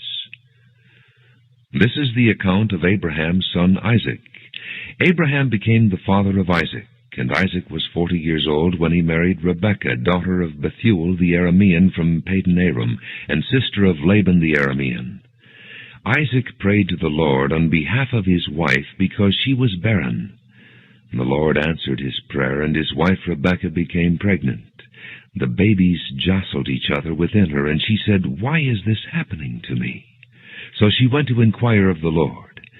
The Lord said to her, "2 nations are in your womb, and 2 peoples from within you will be separated. One people will be stronger than the other, and the older will serve the younger." When the time came for her to give birth, there were twin boys in her womb. The first to come out was red, and his whole body was like a hairy garment. So they named him Esau. After this his brother came out, with his hand grasping Esau's heel, so he was named Jacob. Isaac was 60 years old when Rebekah gave birth to them. The boys grew up, and Esau became a skillful hunter, a man of the open country, while Jacob was a quiet man, staying among the tents. Isaac, who had a taste for wild game, loved Esau, but Rebekah loved Jacob. Once when Jacob was cooking some stew, Esau came in from the open country famished. He said to Jacob, "Quick, let me have some of that red stew. I'm famished." That is why he was also called Edom. Jacob replied, "First sell me your birthright." "Look, I am about to die," Esau said. "What good is a birthright to me?" But Jacob said, "Swear to me first." So he swore an oath to him, selling his birthright to Jacob. Then Jacob gave Esau some bread and some lentil stew. He ate and drank, and then got up and left. So Esau despised his birthright. Genesis chapter 26. Now there was a famine in the land, besides the earlier famine of Abraham's time. And Isaac went to Abimelech, king of the Philistines, in Gerar. The Lord appeared to Isaac and said, "Do not go down to Egypt. Live in the land where I tell you to live. Stay in this land for a while, and I will be with you and will bless you. For to you and your descendants I will give all these lands, and will confirm the oath I swore to your father Abraham. I will make your descendants as numerous as the stars in the sky, and will give them all these lands, and through your offspring all nations on earth will be blessed, because Abraham obeyed me and kept my requirements, my commands, my decrees, and my laws." So Isaac stayed in Gerar. When the men of that place asked him about his wife, he said, "She is my sister," because he was afraid to say, "She is my wife." He thought, "The men of this place might kill me on account of Rebekah, because she is beautiful." When Isaac had been there a long time, Abimelech, king of the Philistines, looked down from a window and saw Isaac caressing his wife Rebekah. So Abimelech summoned Isaac and said, "She is really your wife. Why did you say she is my sister?" Isaac answered him, "Because I thought I might lose my life on account of her." Then Abimelech said, "What is this you have done to us? One of the men might well have slept with your wife, and you would have brought guilt upon us." So Abimelech gave orders to all the people, "Anyone who molests this man or his wife shall surely be put to death." Isaac planted crops in that land, and the same year reaped 100-fold, because the Lord blessed him. The man became rich, and his wealth continued to grow until he became very wealthy. He had so many flocks and herds and servants that the Philistines envied him. So all the wells that his father's servants had dug in the time of his father Abraham, the Philistines stopped up, filling them with earth. Then Abimelech said to Isaac, "Move away from us. You have become too powerful for us."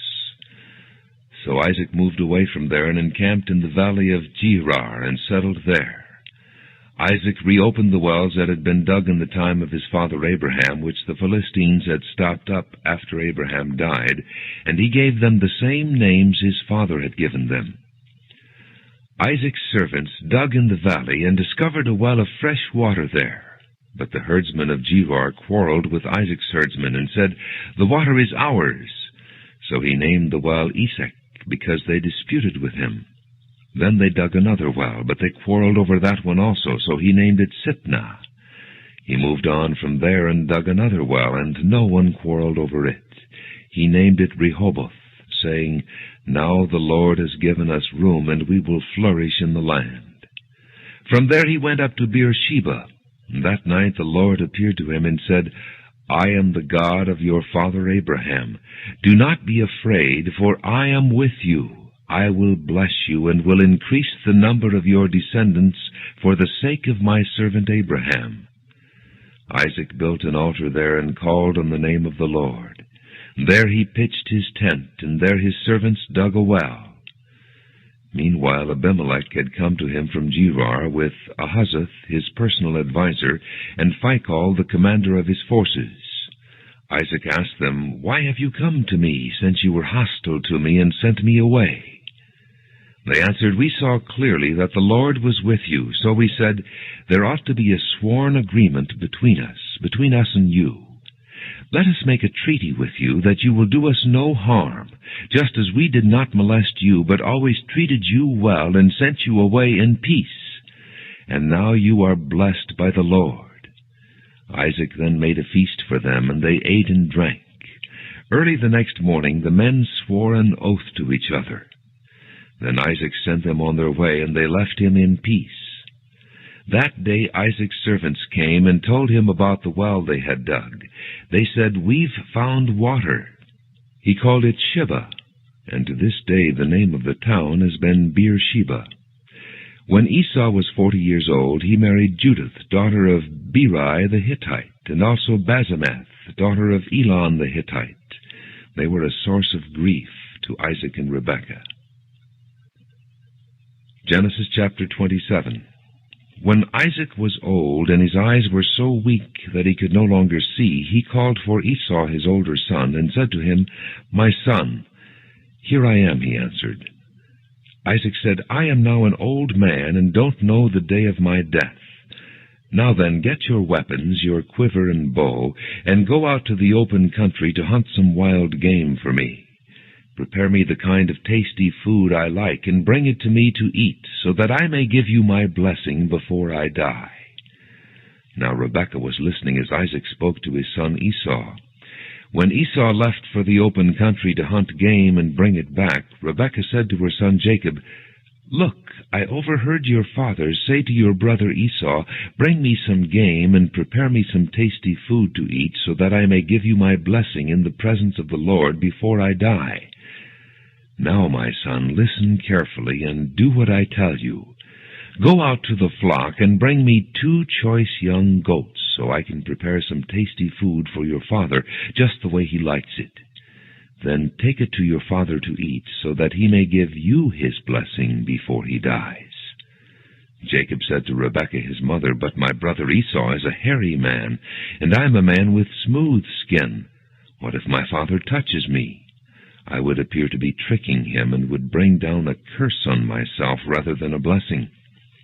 His mother said to him, "My son, let the curse fall on me. Just do what I say. Go and get them for me."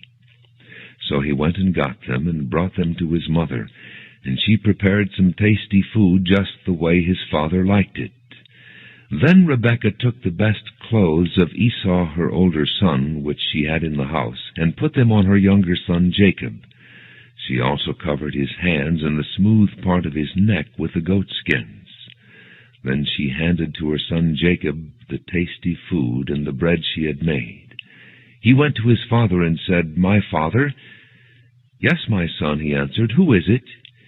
Jacob said to his father, "I am Esau, your firstborn. I have done as you told me. Please sit up and eat some of my game so that you may give me your blessing." Isaac asked his son, "How did you find it so quickly, my son?" "The Lord your God gave me success," he replied. Then Isaac said to Jacob, "Come near so I can touch you, my son, to know whether you really are my son Esau or not." Jacob went close to his father Isaac, who touched him and said, "The voice is the voice of Jacob, but the hands are the hands of Esau." He did not recognize him, for his hands were hairy like those of his brother Esau. So he blessed him. "Are you really my son Esau?" he asked. "I am," he replied.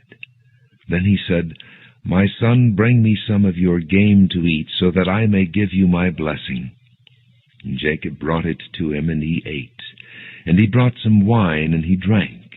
Then his father Isaac said to him, "Come here, my son, and kiss me." So he went to him and kissed him. When Isaac caught the smell of his clothes, he blessed him and said, "Ah, the smell of my son is like the smell of a field that the Lord has blessed. May God give you of heaven's dew and of earth's richness, an abundance of grain and new wine. May nations serve you, and peoples bow down to you. Be Lord over your brothers, and may the sons of your mother bow down to you. May those who curse you be cursed, and those who bless you be blessed." After Isaac finished blessing him, and Jacob had scarcely left his father's presence, his brother Esau came in from hunting. He too prepared some tasty food and brought it to his father. Then he said to him, "My father, sit up and eat some of my game, so that you may give me your blessing." His father Isaac asked him, "Who are you?" "I am your son," he answered, "your firstborn, Esau." Isaac trembled violently and said, "Who was it, then, that hunted game and brought it to me? I ate it just before you came, and I blessed him, and indeed he will be blessed." When Esau heard his father's words, he burst out with a loud and bitter cry, and said to his father, "Bless me, me too, my father." But he said, "Your brother came deceitfully and took your blessing." Esau said, "Isn't he rightly named Jacob? He has deceived me these 2 times. He took my birthright, and now he's taken my blessing." Then he asked, "Haven't you reserved any blessing for me?" Isaac answered Esau, "I have made him lord over you, and have made all his relatives his servants, and I have sustained him with grain and new wine. So what can I possibly do for you, my son?" Esau said to his father, "Do you have only one blessing, my father? Bless me too, my father." Then Esau wept aloud. His father Isaac answered him, "Your dwelling will be away from the earth's richness, away from the dew of heaven above. You will live by the sword, and you will serve your brother. But when you grow restless, you will throw his yoke from off your neck." Esau held a grudge against Jacob because of the blessing his father had given him. He said to himself, "The days of mourning for my father are near. Then I will kill my brother Jacob." When Rebekah was told what her older son Esau had said, she sent for her younger son Jacob and said to him, "Your brother Esau is consoling himself with the thought of killing you. Now then, my son, do what I say. Flee at once to my brother Laban in Haran. Stay with him for a while until your brother's fury subsides.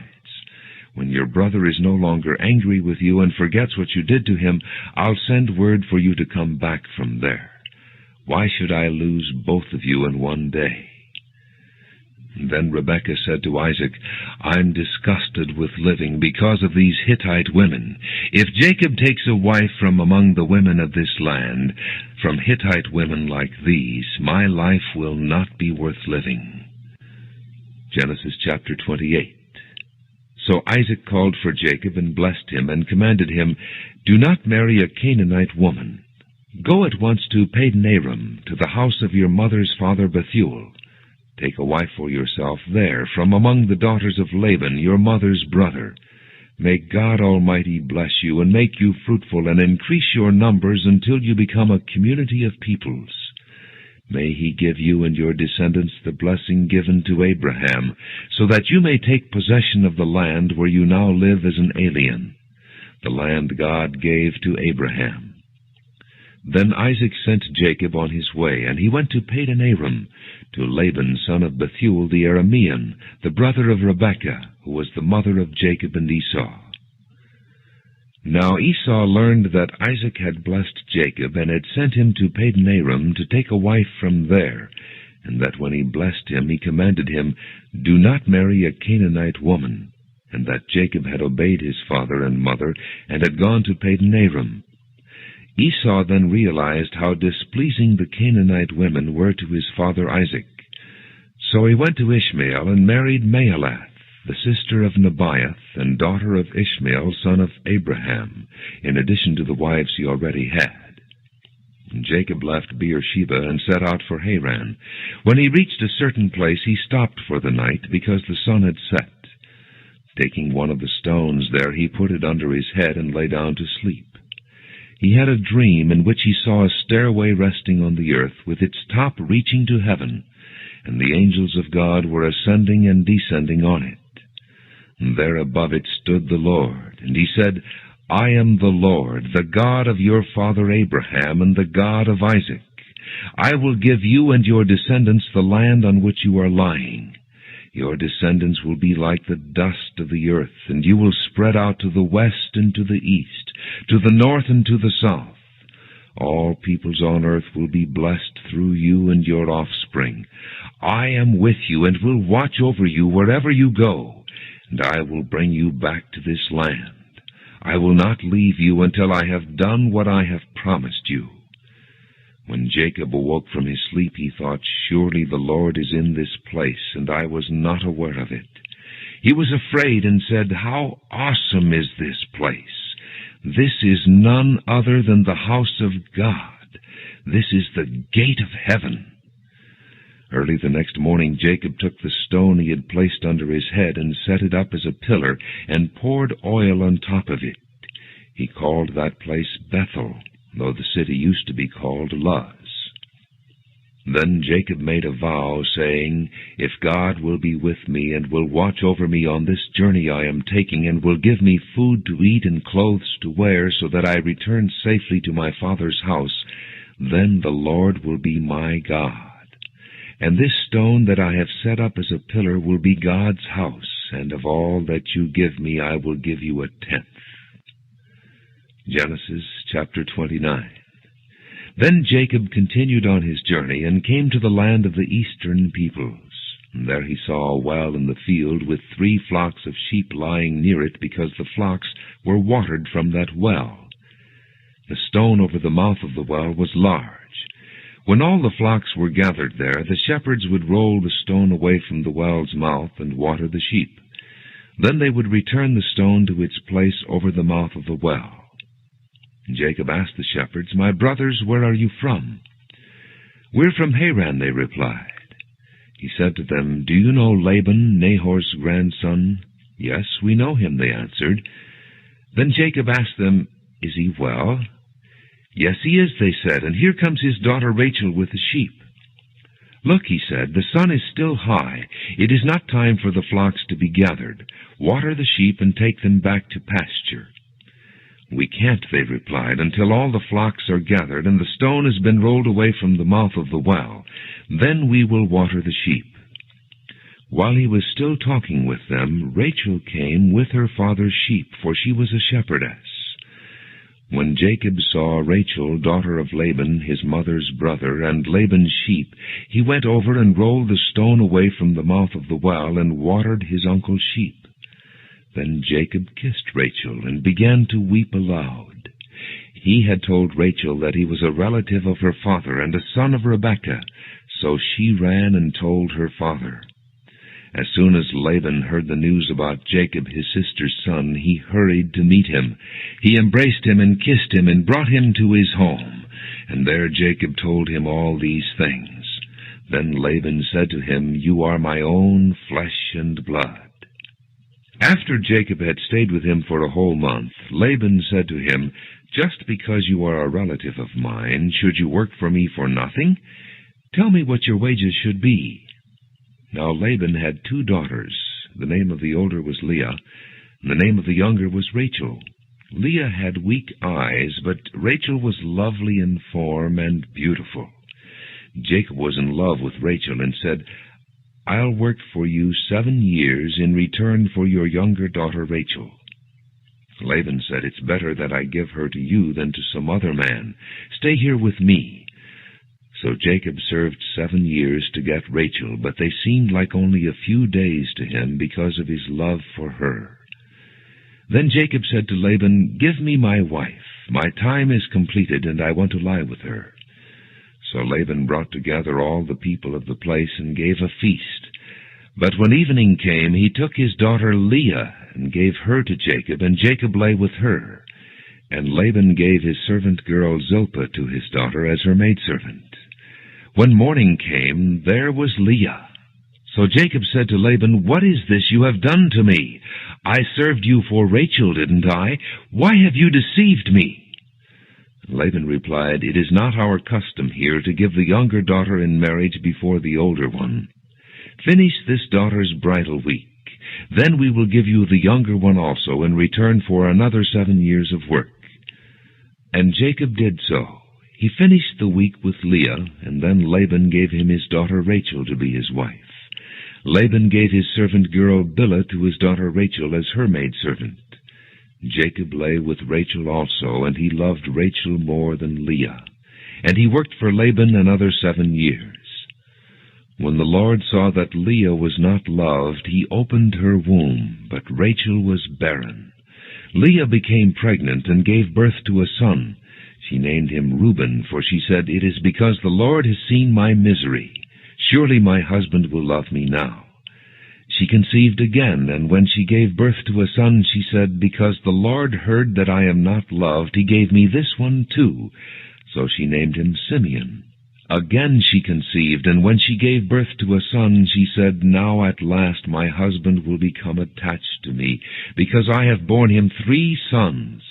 So he was named Levi. She conceived again, and when she gave birth to a son, she said, "This time I will praise the Lord." So she named him Judah. Then she stopped having children. Genesis chapter 30. When Rachel saw that she was not bearing Jacob any children, she became jealous of her sister. So she said to Jacob, "Give me children, or I'll die." Jacob became angry with her and said, "Am I in the place of God, who has kept you from having children?" Then she said, "Here is Bilhah, my maidservant. Sleep with her, so that she can bear children for me, and that through her I too can build a family." So she gave him her servant Bilhah as a wife. Jacob slept with her, and she became pregnant and bore him a son. Then Rachel said, "God has vindicated me. He has listened to my plea and given me a son." Because of this she named him Dan. Rachel's servant Bilhah conceived again and bore Jacob a second son. Then Rachel said, "I have had a great struggle with my sister, and I have won." So she named him Naphtali. When Leah saw that she had stopped having children, she took her maidservant Zilpah and gave her to Jacob as a wife. Leah's servant Zilpah bore Jacob a son. Then Leah said, "What good fortune!" So she named him Gad. Leah's servant Zilpah bore Jacob a second son. Then Leah said, "How happy I am! The women will call me happy." So she named him Asher. During wheat harvest, Reuben went out into the fields and found some mandrake plants, which he brought to his mother Leah. Rachel said to Leah, "Please give me some of your son's mandrakes." But she said to her, "Wasn't it enough that you took away my husband? Will you take my son's mandrakes too?" "Very well," Rachel said, "he can sleep with you tonight in return for your son's mandrakes." So when Jacob came in from the fields that evening, Leah went out to meet him. "You must sleep with me," she said. "I have hired you with my son's mandrakes." So he slept with her that night. God listened to Leah, and she became pregnant and bore Jacob a fifth son. Then Leah said, "God has rewarded me for giving my maidservant to my husband." So she named him Issachar. Leah conceived again and bore Jacob a sixth son. Then Leah said, "God has presented me with a precious gift. This time my husband will treat me with honor, because I have borne him 6 sons. So she named him Zebulun. Sometime later she gave birth to a daughter, and named her Dinah. Then God remembered Rachel. He listened to her and opened her womb. She became pregnant and gave birth to a son, and said, "God has taken away my disgrace." She named him Joseph, and said, "May the Lord add to me another son." After Rachel gave birth to Joseph, Jacob said to Laban, "Send me on my way, so I can go back to my own homeland. Give me my wives and children, for whom I have served you, and I will be on my way. You know how much work I've done for you." But Laban said to him, "If I have found favor in your eyes, please stay. I have learned by divination that the Lord has blessed me because of you." He added, "Name your wages, and I will pay them." And Jacob said to him, "You know how I have worked for you, and how your livestock has fared under my care. The little you had before I came has increased greatly, and the Lord has blessed you wherever I have been. But now, when may I do something for my own household?" "What shall I give you?" he asked. "Don't give me anything," Jacob replied, "but if you will do this one thing for me, I will go on tending your flocks and watching over them. Let me go through all your flocks today, and remove from them every speckled or spotted sheep, every dark-colored lamb, and every spotted or speckled goat. They will be my wages, and my honesty will testify for me in the future, whenever you check on the wages you have paid me. Any goat in my possession that is not speckled or spotted, or any lamb that is not dark-colored, will be considered stolen." "Agreed," said Laban. "Let it be as you have said." That same day he removed all the male goats that were streaked or spotted, and all the speckled or spotted female goats, all that had white on them, and all the dark-colored lambs, and he placed them in the care of his sons. Then he put a 3-day journey between himself and Jacob, while Jacob continued to tend the rest of Laban's flocks. Jacob, however, took fresh-cut branches from poplar, almond, and plane trees, and made white stripes on them by peeling the bark and exposing the white inner wood of the branches. Then he placed the peeled branches in all the watering troughs, so that they would be directly in front of the flocks when they came to drink. When the flocks were in heat and came to drink, they mated in front of the branches, and they bore young that were streaked or speckled or spotted. Jacob set apart the young of the flock by themselves, but made the rest face the streaked and dark-colored animals that belonged to Laban. Thus he made separate flocks for himself, and did not put them with Laban's animals. Whenever the stronger females were in heat, Jacob would place the branches in the troughs in front of the animals, so they would mate near the branches. But if the animals were weak, he would not place them there. So the weak animals went to Laban, and the strong ones to Jacob. In this way the man grew exceedingly prosperous, and came to own large flocks, and maidservants and menservants, and camels and donkeys. Genesis chapter 31. Jacob heard that Laban's sons were saying, "Jacob has taken everything our father owned, and has gained all this wealth from what belonged to our father." And Jacob noticed that Laban's attitude toward him was not what it had been. Then the Lord said to Jacob, "Go back to the land of your fathers and to your relatives, and I will be with you."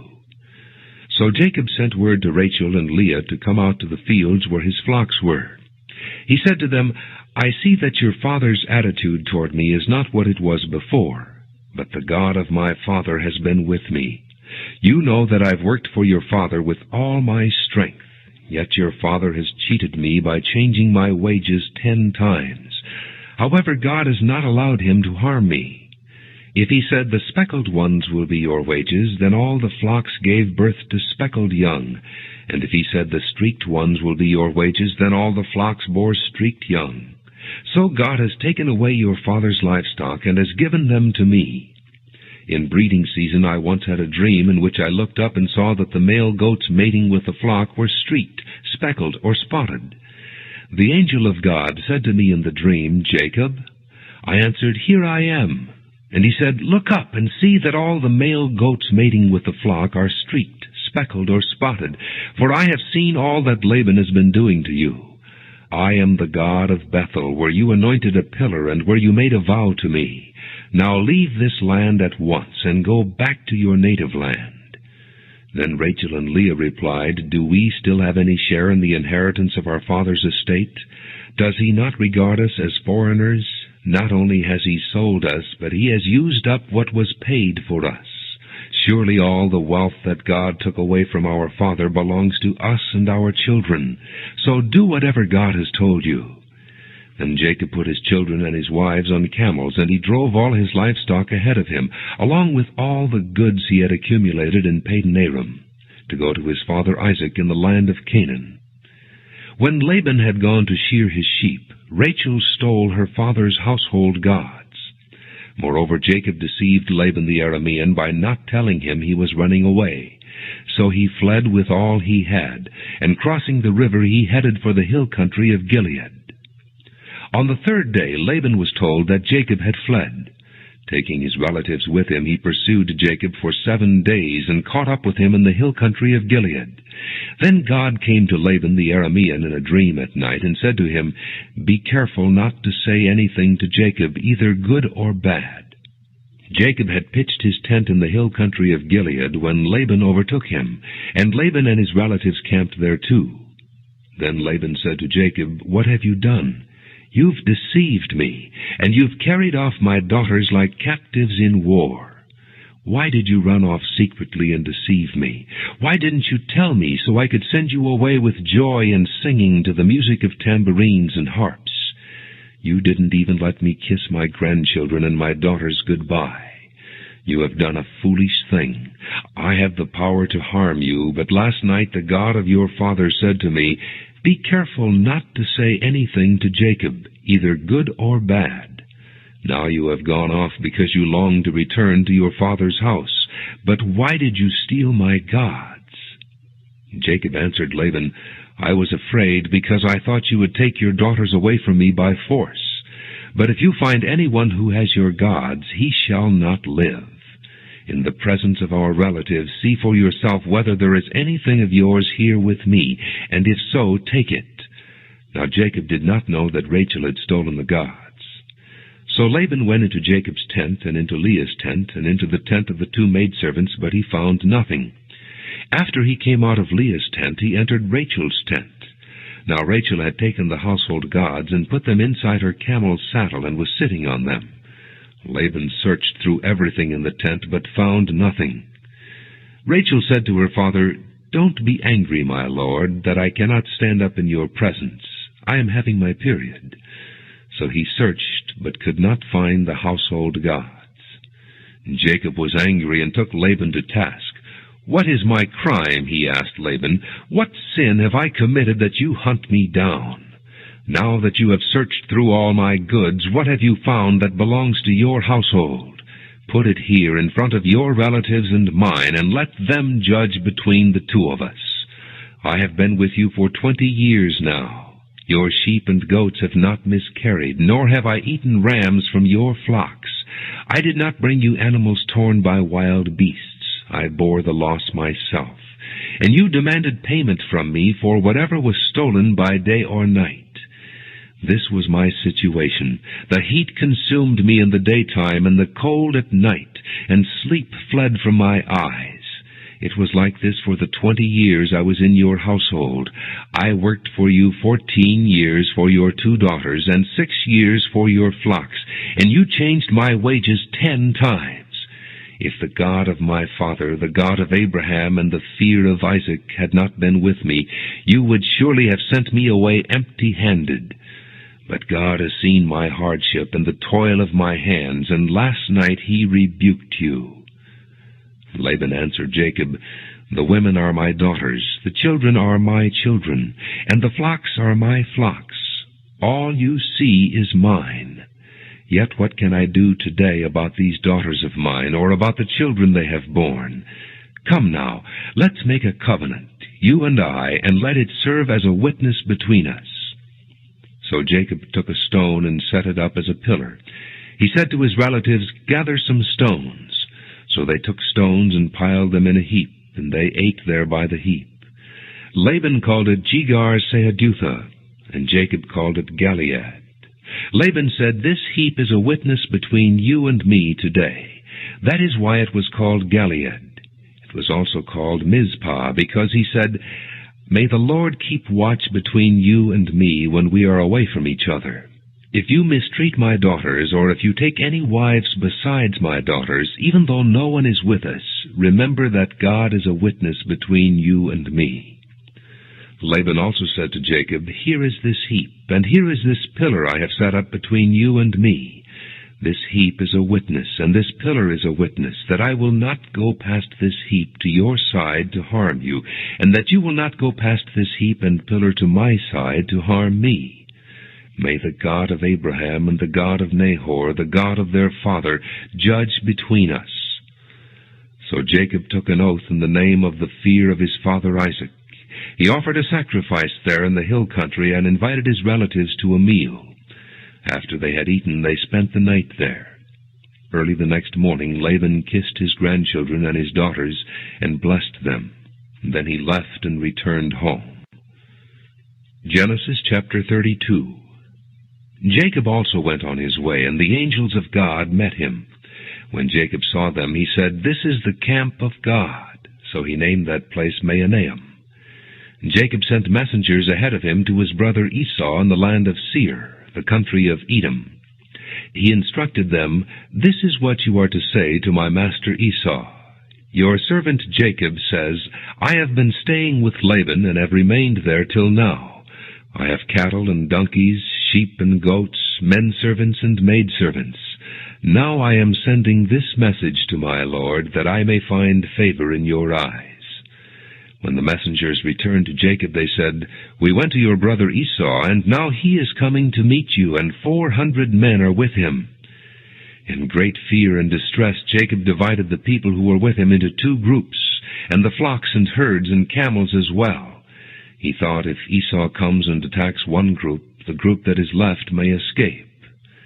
Then Jacob prayed, "O God of my father Abraham, God of my father Isaac, O Lord, who said to me, 'Go back to your country and your relatives, and I will make you prosper,' I am unworthy of all the kindness and faithfulness you have shown your servant.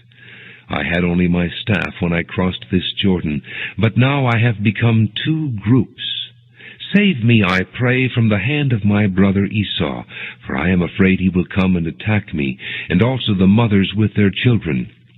But you have said, I will surely make you prosper, and will make your descendants like the sand of the sea, which cannot be counted." He spent the night there, and from what he had with him he selected a gift for his brother Esau, 200 female goats and 20 male goats, 200 ewes and 20 rams, 30 female camels with their young, 40 cows and 10 bulls, and 20 female donkeys and 10 male donkeys. He put them in the care of his servants, each herd by itself, and said to his servants, "Go ahead of me, and keep some space between the herds." He instructed the one in the lead, "When my brother Esau meets you and asks, 'To whom do you belong, and where are you going, and who owns all these animals in front of you?' then you are to say, 'They belong to your servant Jacob. They are a gift sent to my lord Esau, and he is coming behind us.'" He also instructed the second, the third, and all the others who followed the herds. "You are to say the same thing to Esau when you meet him. And be sure to say, 'Your servant Jacob is coming behind us.'" For he thought, I will pacify him with these gifts I am sending on ahead. Later, when I see him, perhaps he will receive me. So Jacob's gifts went on ahead of him, but he himself spent the night in the camp. That night Jacob got up and took his 2 wives, his 2 maidservants, and his 11 sons, and crossed the ford of the Jabbok. After he had sent them across the stream, he sent over all his possessions. So Jacob was left alone, and a man wrestled with him till daybreak. When the man saw that he could not overpower him, he touched the socket of Jacob's hip, so that his hip was wrenched as he wrestled with the man. Then the man said, Let me go, for it is daybreak. But Jacob replied, I will not let you go unless you bless me. The man asked him, What is your name? Jacob, he answered. Then the man said, Your name will no longer be Jacob, but Israel, because you have struggled with God and with men, and have overcome. Jacob said, Please tell me your name. But he replied, Why do you ask my name? Then he blessed him there. So Jacob called the place Peniel, saying, It is because I saw God face to face, and yet my life was spared. The sun rose above him as he passed Peniel, and he was limping because of his hip. Therefore to this day the Israelites do not eat the tendon attached to the socket of the hip, because the socket of Jacob's hip was touched near the tendon. Genesis 33. Jacob looked up, and there was Esau coming with his 400 men. So he divided the children among Leah, Rachel, and the 2 maidservants. He put the maidservants and their children in front, Leah and her children next, and Rachel and Joseph in the rear. He himself went on ahead and bowed down to the ground 7 times as he approached his brother. But Esau ran to meet Jacob and embraced him. He threw his arms around his neck and kissed him, and they wept. Then Esau looked up and saw the women and children. Who are these with you? He asked. Jacob answered, They are the children God has graciously given your servant. Then the maidservants and their children approached and bowed down. Next Leah and her children came and bowed down. Last of all came Joseph and Rachel, and they too bowed down. Esau asked, What do you mean by all these droves I met? To find favor in your eyes, my lord, he said. But Esau said, I already have plenty, my brother. Keep what you have for yourself. No, please, said Jacob, if I have found favor in your eyes, accept this gift from me. For to see your face is like seeing the face of God, now that you have received me favorably. Please accept the present that was brought to you, for God has been gracious to me, and I have all I need. And because Jacob insisted, Esau accepted it. Then Esau said, Let us be on our way. I'll accompany you. But Jacob said to him, My lord knows that the children are tender, and that I must care for the ewes and cows that are nursing their young. If they are driven hard just one day, all the animals will die. So let my lord go on ahead of his servant, while I move along slowly at the pace of the droves before me, and that of the children, until I come to my lord in Seir. Esau said, Then let me leave some of my men with you. But why do that? Jacob asked. Just let me find favor in the eyes of my lord. So that day Esau started on his way back to Seir. Jacob, however, went to Succoth, where he built a place for himself and made shelters for his livestock. That is why the place is called Succoth. After Jacob came from Padan Aram, he arrived safely at the city of Shechem in Canaan, and camped within sight of the city. For 100 pieces of silver he bought from the sons of Hamor, the father of Shechem, the plot of ground where he pitched his tent. There he set up an altar and called it El Elohe Israel. Genesis chapter 34. Now Dinah, the daughter Leah had borne to Jacob, went out to visit the women of the land. When Shechem, son of Hamor the Hivite, the ruler of that area, saw her, he took her and violated her. His heart was drawn to Dinah, daughter of Jacob, and he loved the girl and spoke tenderly to her. And Shechem said to his father Hamor, Get me this girl as my wife. When Jacob heard that his daughter Dinah had been defiled, his sons were in the fields with his livestock, so he kept quiet about it until they came home. Then Shechem's father Hamor went out to talk with Jacob. Now Jacob's sons had come in from the fields as soon as they heard what had happened. They were filled with grief and fury, because Shechem had done a disgraceful thing in Israel by lying with Jacob's daughter, a thing that should not be done. But Hamor said to them, "My son Shechem has his heart set on your daughter. Please give her to him as his wife. Intermarry with us. Give us your daughters, and take our daughters for yourselves. You can settle among us. The land is open to you. Live in it, trade in it, and acquire property in it." Then Shechem said to Dinah's father and brothers, "Let me find favor in your eyes, and I will give you whatever you ask. Make the price for the bride and the gift I am to bring as great as you like, and I'll pay whatever you ask me. Only give me the girl as my wife." Because their sister Dinah had been defiled, Jacob's sons replied deceitfully as they spoke to Shechem and his father Hamor. They said to them, "We can't do such a thing. We can't give our sister to a man who is not circumcised. That would be a disgrace to us. We will give our consent to you on one condition only, that you become like us by circumcising all your males. Then we will give you our daughters and take your daughters for ourselves. We'll settle among you and become one people with you. But if you will not agree to be circumcised, we'll take our sister and go." Their proposal seemed good to Hamor and his son Shechem. The young man, who was the most honored of all his father's household, lost no time in doing what they said, because he was delighted with Jacob's daughter. So Hamor and his son Shechem went to the gate of their city to speak to their fellow townsmen. "These men are friendly toward us," they said. "Let them live in our land and trade in it. The land has plenty of room for them. We can marry their daughters, and they can marry ours. But the men will consent to live with us as one people only on the condition that our males be circumcised as they themselves are. Won't their livestock, their property, and all their other animals become ours? So let us give our consent to them, and they will settle among us." All the men who went out of the city gate agreed with Hamor and his son Shechem, and every male in the city was circumcised. 3 days later, while all of them were still in pain, 2 of Jacob's sons, Simeon and Levi, Dinah's brothers, took their swords and attacked the unsuspecting city, killing every male. They put Hamor and his son Shechem to the sword, and took Dinah from Shechem's house and left. The sons of Jacob came upon the dead bodies and looted the city where their sister had been defiled.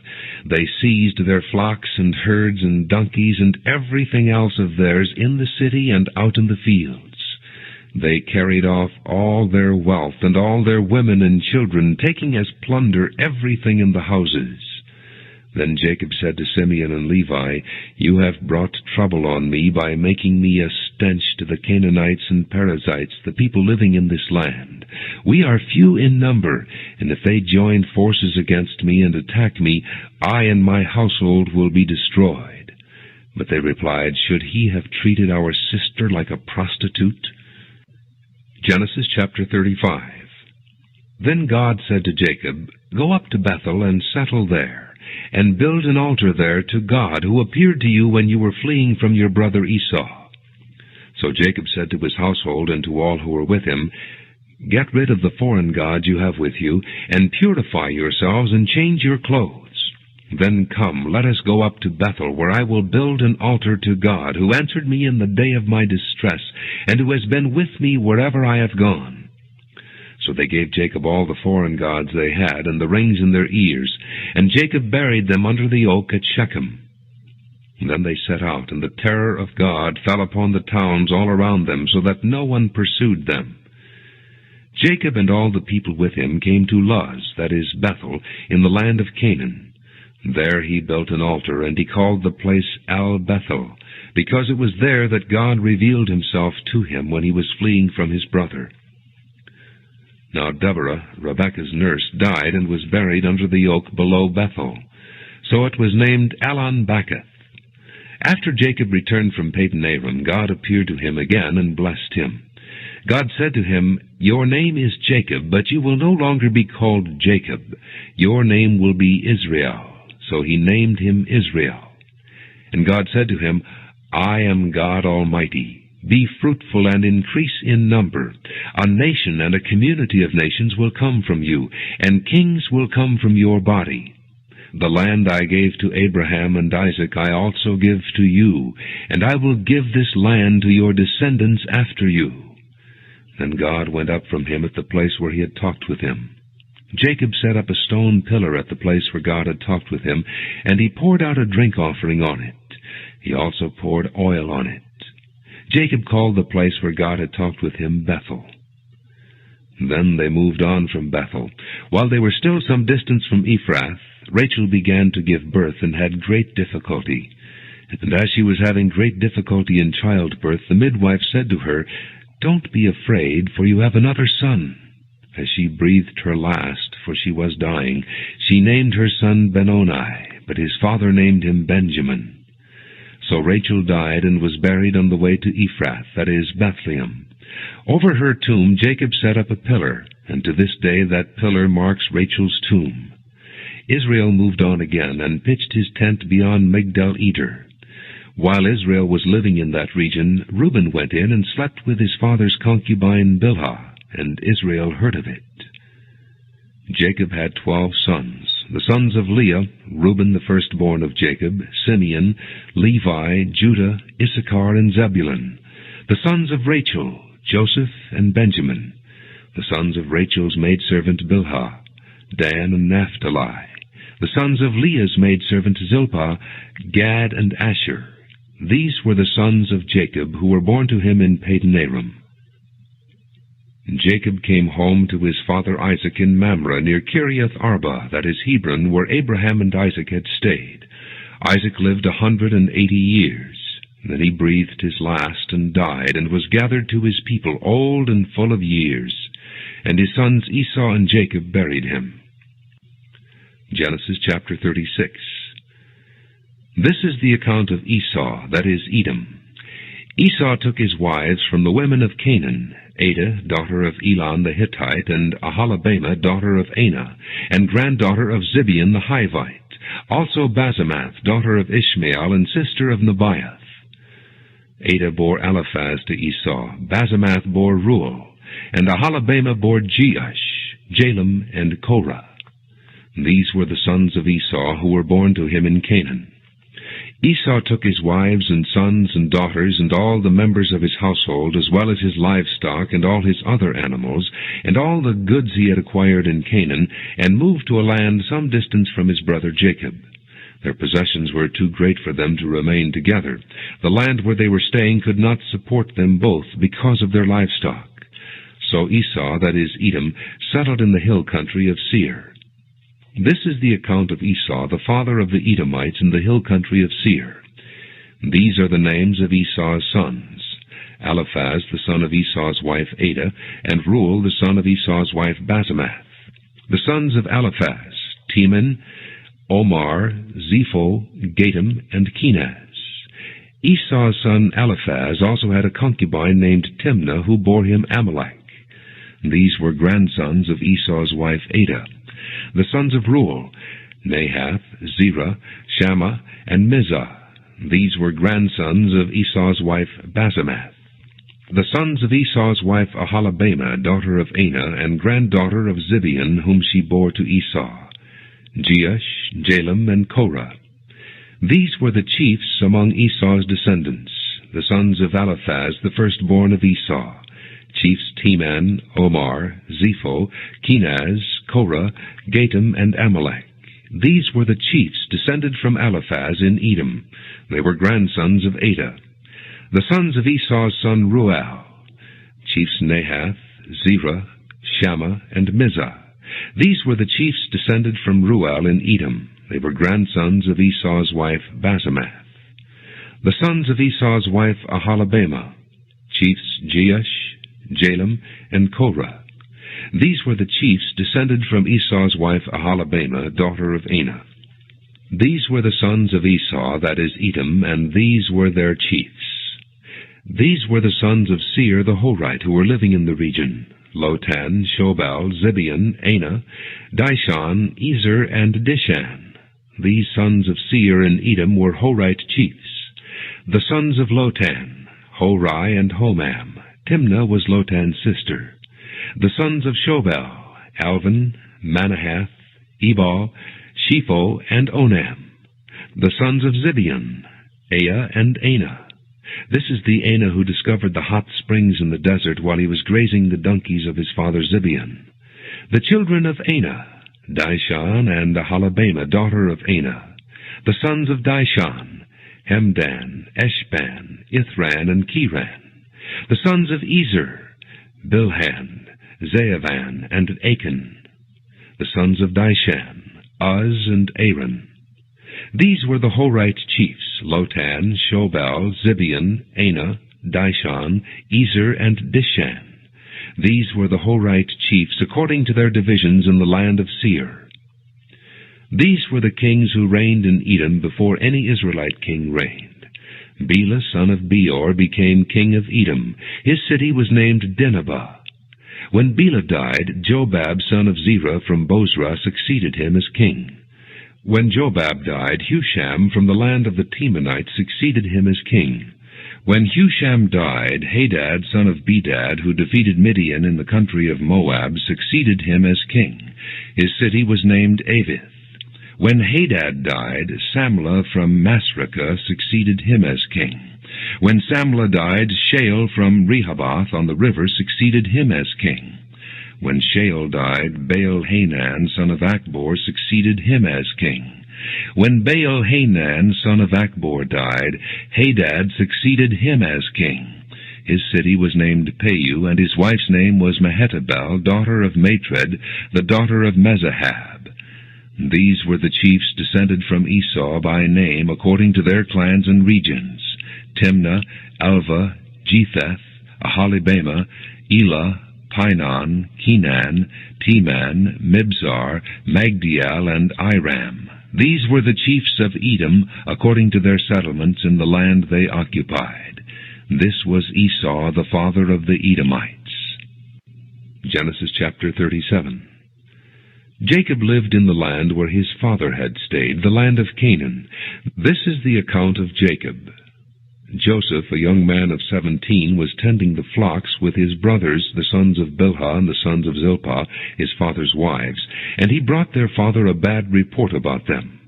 Now Israel loved Joseph more than any of his other sons, because he had been born to him in his old age, and he made a richly ornamented robe for him. When his brothers saw that their father loved him more than any of them, they hated him and could not speak a kind word to him. Joseph had a dream, and when he told it to his brothers, they hated him all the more. He said to them, "Listen to this dream I had. We were binding sheaves of grain out in the field, when suddenly my sheaf rose and stood upright, while your sheaves gathered around mine and bowed down to it." His brothers said to him, "Do you intend to reign over us? Will you actually rule us?" And they hated him all the more because of his dream and what he had said. Then he had another dream, and he told it to his brothers. "Listen," he said, "I had another dream, and this time the sun and moon and 11 stars were bowing down to me." When he told his father as well as his brothers, his father rebuked him and said, "What is this dream you had? Will your mother and I and your brothers actually come and bow down to the ground before you?" His brothers were jealous of him, but his father kept the matter in mind. Now his brothers had gone to graze their father's flock near Shechem, and Israel said to Joseph, "As you know, your brothers are grazing the flocks near Shechem. Come, I am going to send you to them." "Very well," he replied. So he said to him, "Go and see if all is well with your brothers and with the flocks, and bring word back to me." Then he sent him off from the valley of Hebron.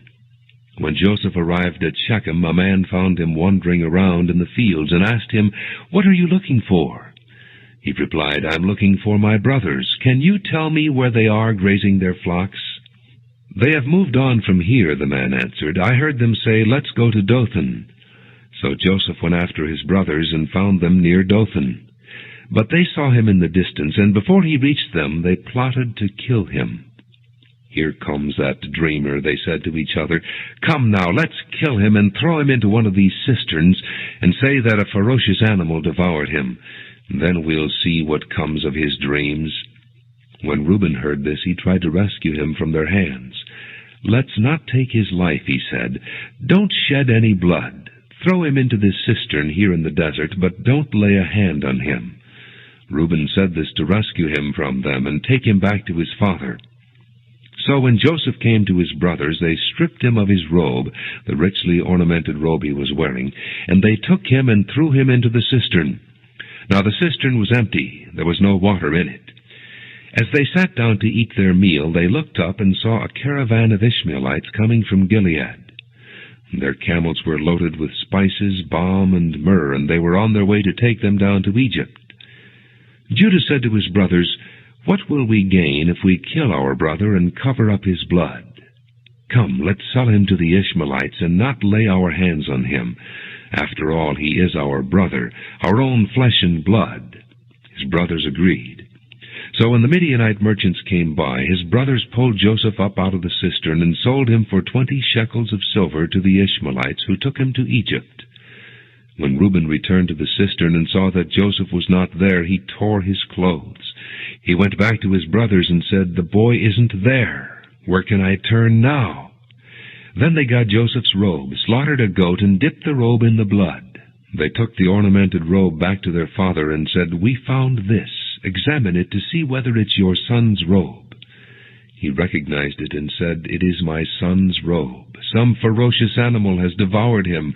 Joseph has surely been torn to pieces."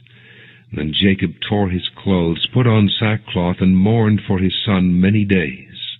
All his sons and daughters came to comfort him, but he refused to be comforted. "No," he said, "in mourning will I go down to the grave to my son." So his father wept for him. Meanwhile, the Midianites sold Joseph in Egypt to Potiphar, one of Pharaoh's officials, the captain of the guard. Genesis chapter 38.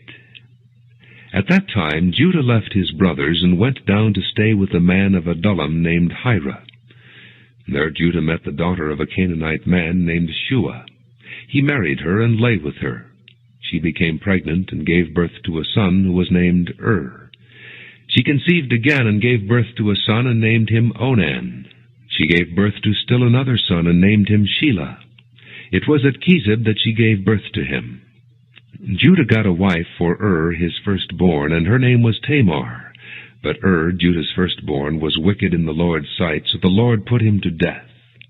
Then Judah said to Onan, "Lie with your brother's wife, and fulfill your duty to her as a brother-in-law to produce offspring for your brother." But Onan knew that the offspring would not be his, so whenever he lay with his brother's wife, he spilled his semen on the ground to keep from producing offspring for his brother. What he did was wicked in the Lord's sight, so he put him to death also. Judah then said to his daughter-in-law Tamar, "Live as a widow in your father's house until my son Shelah grows up," for he thought he may die too, just like his brothers. So Tamar went to live in her father's house. After a long time, Judah's wife, the daughter of Shua, died. When Judah had recovered from his grief, he went up to Timnah, to the men who were shearing his sheep, and his friend Hira, the Adullamite, went with him. When Tamar was told, "Your father-in-law is on his way to Timnah to shear his sheep," she took off her widow's clothes, covered herself with a veil to disguise herself, and then sat down at the entrance to Enaim, which is on the road to Timnah. For she saw that though Shelah had now grown up, she had not been given to him as his wife. When Judah saw her, he thought she was a prostitute, for she had covered her face. Not realizing that she was his daughter-in-law, he went over to her by the roadside and said, "Come now, let me sleep with you." "And what will you give me to sleep with you?" she asked. "I'll send you a young goat from my flock," he said. "Will you give me something as a pledge until you send it?" she asked. He said, "What pledge should I give you?" "Your seal and its cord, and the staff in your hand," she answered. So he gave them to her and slept with her, and she became pregnant by him. After she left, she took off her veil and put on her widow's clothes again. Meanwhile, Judah sent the young goat by his friend the Adullamite in order to get his pledge back from the woman, but he did not find her. He asked the men who lived there, "Where is the shrine prostitute who was beside the road at Enaim?" "There hasn't been any shrine prostitute here," they said. So he went back to Judah and said, "I didn't find her. Besides, the men who live there said, 'There hasn't been any shrine prostitute here.'" Then Judah said, "Let her keep what she has, or we will become a laughingstock. After all, I did send her this young goat, but you didn't find her." About 3 months later, Judah was told, "Your daughter-in-law Tamar is guilty of prostitution, and as a result she is now pregnant." Judah said, "Bring her out and have her burned to death." As she was being brought out, she sent a message to her father-in-law. "I am pregnant by the man who owns these," she said, and she added, "See if you recognize whose seal and cord and staff these are." Judah recognized them and said, "She is more righteous than I, since I wouldn't give her to my son Shelah." And he did not sleep with her again. When the time came for her to give birth, there were twin boys in her womb. As she was giving birth, one of them put out his hand. So the midwife took a scarlet thread and tied it on his wrist and said, "This one came out first." But when he drew back his hand, his brother came out, and she said, "So this is how you have broken out." And he was named Perez. Then his brother, who had the scarlet thread on his wrist, came out, and he was given the name Zerah. Genesis chapter 39. Now Joseph had been taken down to Egypt. Potiphar, an Egyptian who was one of Pharaoh's officials, the captain of the guard, bought him from the Ishmaelites who had taken him there. The Lord was with Joseph, and he prospered, and he lived in the house of his Egyptian master. When his master saw that the Lord was with him, and that the Lord gave him success in everything he did, Joseph found favor in his eyes and became his attendant. Potiphar put him in charge of his household, and he entrusted to his care everything he owned. From the time he put him in charge of his household and of all that he owned, the Lord blessed the household of the Egyptian because of Joseph. The blessing of the Lord was on everything Potiphar had, both in the house and in the field. So he left in Joseph's care everything he had. With Joseph in charge, he did not concern himself with anything except the food he ate. Now Joseph was well built and handsome, and after a while his master's wife took notice of Joseph and said, "Come to bed with me." But he refused. "With me in charge," he told her, "my master does not concern himself with anything in the house. Everything he owns he has entrusted to my care. No one is greater in this house than I am. My master has withheld nothing from me except you, because you are his wife. How then could I do such a wicked thing and sin against God?" And though she spoke to Joseph day after day, he refused to go to bed with her, or even be with her. One day he went into the house to attend to his duties, and none of the household servants was inside. She caught him by his cloak and said, "Come to bed with me." But he left his cloak in her hand and ran out of the house. When she saw that he had left his cloak in her hand and had run out of the house, she called her household servants.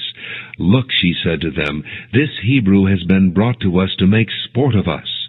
He came in here to sleep with me, but I screamed. When he heard me scream for help, he left his cloak beside me and ran out of the house." She kept his cloak beside her until his master came home. Then she told him this story.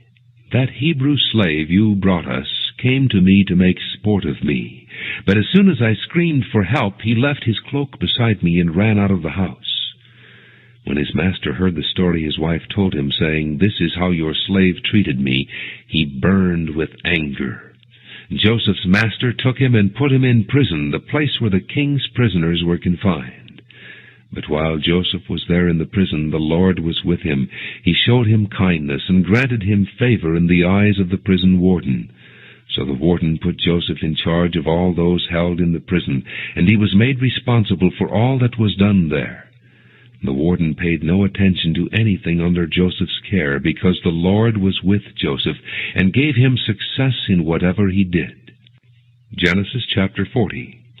Sometime later, the cupbearer and the baker of the king of Egypt offended their master, the king of Egypt.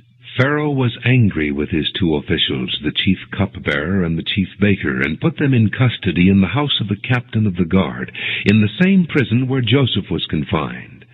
The captain of the guard assigned them to Joseph, and he attended them. After they had been in custody for some time, each of the two men, the cupbearer and the baker of the king of Egypt, who were being held in prison, had a dream the same night, and each dream had a meaning of its own. When Joseph came to them the next morning, he saw that they were dejected. So he asked Pharaoh's officials, who were in custody with him in his master's house, "Why are your faces so sad today?" "We both had dreams," they answered, "but there is no one to interpret them." Then Joseph said to them, "Do not interpretations belong to God? Tell me your dreams." So the chief cupbearer told Joseph his dream. He said to him, "In my dream I saw a vine in front of me, and on the vine were 3 branches. As soon as it budded, it blossomed, and its clusters ripened into grapes. Pharaoh's cup was in my hand, and I took the grapes, squeezed them into Pharaoh's cup, and put the cup in his hand." "This is what it means," Joseph said to him. "The 3 branches are 3 days. Within 3 days Pharaoh will lift up your head and restore you to your position, and you will put Pharaoh's cup in his hand, just as you used to do when you were his cupbearer. But when all goes well with you, remember me and show me kindness. Mention me to Pharaoh and get me out of this prison, for I was forcibly carried off from the land of the Hebrews, and even here I have done nothing to deserve being put in a dungeon." When the chief baker saw that Joseph had given a favorable interpretation, he said to Joseph, "I too had a dream. On my head were 3 baskets of bread. In the top basket were all kinds of baked goods for Pharaoh, but the birds were eating them out of the basket on my head." "This is what it means," Joseph said. "The 3 baskets are 3 days. Within 3 days Pharaoh will lift off your head and hang you on a tree, and the birds will eat away your flesh." Now the 3rd day was Pharaoh's birthday, and he gave a feast for all his officials. He lifted up the heads of the chief cupbearer and the chief baker in the presence of his officials. He restored the chief cupbearer to his position, so that he once again put the cup into Pharaoh's hand. But he hanged the chief baker, just as Joseph had said to them in his interpretation. The chief cupbearer, however, did not remember Joseph. He forgot him. Genesis chapter 41. When 2 full years had passed, Pharaoh had a dream. He was standing by the Nile, when out of the river there came up 7 cows, sleek and fat, and they grazed among the reeds. After them 7 other cows, ugly and gaunt, came up out of the Nile and stood beside those on the river bank. And the cows that were ugly and gaunt ate up the 7 sleek, fat cows. Then Pharaoh woke up. He fell asleep again and had a second dream. 7 heads of grain, healthy and good, were growing on a single stalk. After them 7 other heads of grain sprouted, thin and scorched by the east wind. The thin heads of grain swallowed up the 7 healthy, full heads. Then Pharaoh woke up. It had been a dream. In the morning his mind was troubled, so he sent for all the magicians and wise men of Egypt. Pharaoh told them his dreams, but no one could interpret them for him. Then the chief cupbearer said to Pharaoh, "Today I am reminded of my shortcomings. Pharaoh was once angry with his servants, and he imprisoned me and the chief baker in the house of the captain of the guard. Each of us had a dream the same night, and each dream had a meaning of its own. Now a young Hebrew was there with us, a servant of the captain of the guard. We told him our dreams, and he interpreted them for us, giving each man the interpretation of his dream, and things turned out exactly as he interpreted them to us. I was restored to my position, and the other man was hanged." So Pharaoh sent for Joseph, and he was quickly brought from the dungeon. When he had shaved and changed his clothes, he came before Pharaoh. Pharaoh said to Joseph, "I had a dream, and no one can interpret it. But I have heard it said of you that when you hear a dream, you can interpret it." "I cannot do it," Joseph replied to Pharaoh, "but God will give Pharaoh the answer he desires." Then Pharaoh said to Joseph, "In my dream I was standing on the bank of the Nile, when out of the river there came up 7 cows, fat and sleek, and they grazed among the reeds. After them 7 other cows came up, scrawny and very ugly and lean. I had never seen such ugly cows in all the land of Egypt. The lean, ugly cows ate up the 7 fat cows that came up first. But even after they ate them, no one could tell that they had done so. They looked just as ugly as before. Then I woke up. In my dreams I also saw 7 heads of grain, full and good, growing on a single stalk. After them 7 other heads sprouted, withered and thin and scorched by the east wind. The thin heads of grain swallowed up the 7 good heads.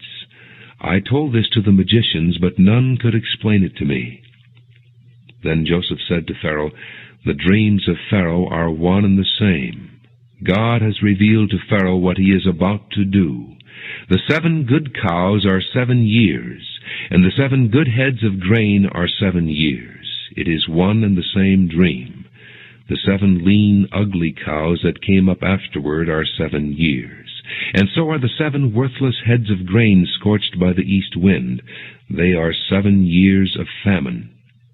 It is just as I said to Pharaoh. God has shown Pharaoh what he is about to do. 7 years of great abundance are coming throughout the land of Egypt, but 7 years of famine will follow them. Then all the abundance in Egypt will be forgotten, and the famine will ravage the land. The abundance in the land will not be remembered, because the famine that follows it will be so severe. The reason the dream was given to Pharaoh in 2 forms is that the matter has been firmly decided by God, and God will do it soon. And now let Pharaoh look for a discerning and wise man, and put him in charge of the land of Egypt. Let Pharaoh appoint commissioners over the land to take 1/5 of the harvest of Egypt during the 7 years of abundance. They should collect all the food of these good years that are coming, and store up the grain under the authority of Pharaoh to be kept in the cities for food. This food should be held in reserve for the country, to be used during the 7 years of famine that will come upon Egypt, so that the country may not be ruined by the famine. The plan seemed good to Pharaoh and to all his officials. So Pharaoh asked them, "Can we find anyone like this man, one in whom is the Spirit of God?" Then Pharaoh said to Joseph, "Since God has made all this known to you, there is no one so discerning and wise as you. You shall be in charge of my palace, and all my people are to submit to your orders. Only with respect to the throne will I be greater than you." So Pharaoh said to Joseph, "I hereby put you in charge of the whole land of Egypt." Then Pharaoh took his signet ring from his finger and put it on Joseph's finger. He dressed him in robes of fine linen and put a gold chain around his neck. He had him ride in a chariot as his second in command, and men shouted before him, "Make way!" And thus he put him in charge of the whole land of Egypt. Then Pharaoh said to Joseph, "I am Pharaoh, but without your word no one will lift hand or foot in all Egypt." Pharaoh gave Joseph the name Zaphenath-Paneah, and gave him Asenath, daughter of Potipherah, priest of On, to be his wife. And Joseph went throughout the land of Egypt. And Joseph was 30 years old when he entered the service of Pharaoh, king of Egypt. And Joseph went out from Pharaoh's presence and traveled throughout Egypt. During the 7 years of abundance the land produced plentifully. Joseph collected all the food produced in those 7 years of abundance in Egypt and stored it in the cities. In each city he put the food grown in the field surrounding it. Joseph stored up huge quantities of grain, like the sand of the sea. It was so much that he stopped keeping records because it was beyond measure. Before the years of famine came, 2 sons were born to Joseph by Asenath, daughter of Potipherah, priest of On. Joseph named his firstborn Manasseh, and said, "It is because God has made me forget all my trouble and all my father's household." The second son he named Ephraim, and said, "It is because God has made me fruitful in the land of my suffering."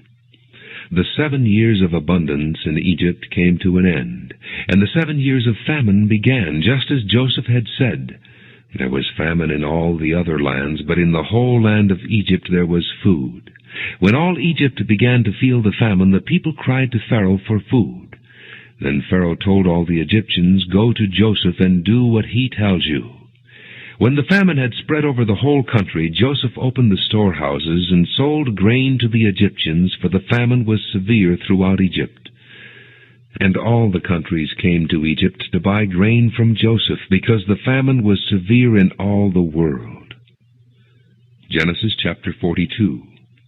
When Jacob learned that there was grain in Egypt, he said to his sons, "Why do you just keep looking at each other?" He continued, "I have heard that there is grain in Egypt. Go down there and buy some for us, so that we may live and not die." Then 10 of Joseph's brothers went down to buy grain from Egypt. But Jacob did not send Benjamin, Joseph's brother, with the others, because he was afraid that harm might come to him. So Israel's sons were among those who went to buy grain, for the famine was in the land of Canaan also. Now Joseph was the governor of the land, the one who sold grain to all its people. So when Joseph's brothers arrived, they bowed down to him with their faces to the ground. As soon as Joseph saw his brothers, he recognized them, but he pretended to be a stranger and spoke harshly to them. "Where do you come from?" he asked. "From the land of Canaan," they replied, "to buy food." Although Joseph recognized his brothers, they did not recognize him. Then he remembered his dreams about them and said to them, "You are spies. You have come to see where our land is unprotected." "No, my lord," they answered, "your servants have come to buy food. We are all the sons of one man. Your servants are honest men, not spies." "No," he said to them, "you have come to see where our land is unprotected." But they replied, "Your servants were 12 brothers, the sons of one man who lives in the land of Canaan. The youngest is now with our father, and one is no more." Joseph said to them, "It is just as I told you. You are spies, and this is how you will be tested. As surely as Pharaoh lives, you will not leave this place unless your youngest brother comes here. Send one of your number to get your brother. The rest of you will be kept in prison, so that your words may be tested to see if you are telling the truth. If you are not, then as surely as Pharaoh lives, you are spies." And he put them all in custody for 3 days. On the 3rd day Joseph said to them, "Do this, and you will live, for I fear God. If you are honest men, let one of your brothers stay here in prison, while the rest of you go and take the grain back for your starving households. But you must bring your youngest brother to me, so that your words may be verified, and that you may not die." This they proceeded to do. They said to one another, "Surely we are being punished because of our brother. We saw how distressed he was when he pleaded with us for his life, but we would not listen. That's why this distress has come upon us." Reuben replied, "Didn't I tell you not to sin against the boy? But you wouldn't listen. Now we must give an accounting for his blood." They did not realize that Joseph could understand them, since he was using an interpreter. He turned away from them and began to weep, but then turned back and spoke to them again. He had Simeon taken from them and bound before their eyes. Joseph gave orders to fill their bags with grain, to put each man's silver back in his sack, and to give them provisions for their journey. After this was done for them, they loaded their grain on their donkeys and left. At the place where they stopped for the night, one of them opened his sack to get feed for his donkey, and he saw his silver in the mouth of his sack. "My silver has been returned," he said to his brothers. "Here it is in my sack." Their hearts sank, and they turned to each other trembling and said, "What is this that God has done to us?" When they came to their father Jacob in the land of Canaan, they told him all that had happened to them. They said, "The man who is lord over the land spoke harshly to us and treated us as though we were spying on the land. But we said to him, 'We are honest men, we are not spies. We were 12 brothers, sons of one father. One is no more, and the youngest is now with our father in Canaan.' Then the man who is lord over the land said to us, 'This is how I will know whether you are honest men. Leave one of your brothers here with me, and take food for your starving households, and go. But bring your youngest brother to me, so I will know that you are not spies, but honest men. Then I will give your brother back to you, and you can trade in the land.' As they were emptying their sacks, there in each man's sack was his pouch of silver. When they and their father saw the money pouches, they were frightened. Their father Jacob said to them, "You have deprived me of my children. Joseph is no more, and Simeon is no more, and now you want to take Benjamin. Everything is against me." Then Reuben said to his father, "You may put both of my sons to death if I do not bring him back to you. Entrust him to my care, and I will bring him back." But Jacob said, "My son will not go down there with you. His brother is dead, and he is the only one left. If harm comes to him on the journey you are taking, you will bring my gray head down to the grave in sorrow." Genesis chapter 43. Now the famine was still severe in the land. So when they had eaten all the grain they had brought from Egypt, their father said to them, "Go back and buy us a little more food." But Judah said to him, "The man warned us solemnly, 'You will not see my face again unless your brother is with you.' If you will send our brother along with us, we will go down and buy food for you. But if you will not send him, we will not go down, because the man said to us, 'You will not see my face again unless your brother is with you.'" Israel asked, "Why did you bring this trouble on me by telling the man you had another brother?" They replied, "The man questioned us closely about ourselves and our family. 'Is your father still living?' he asked us. 'Do you have another brother?' We simply answered his questions. How were we to know he would say, 'Bring your brother down here'?" Then Judah said to Israel his father, "Send the boy along with me, and we will go at once, so that we and you and our children may live and not die.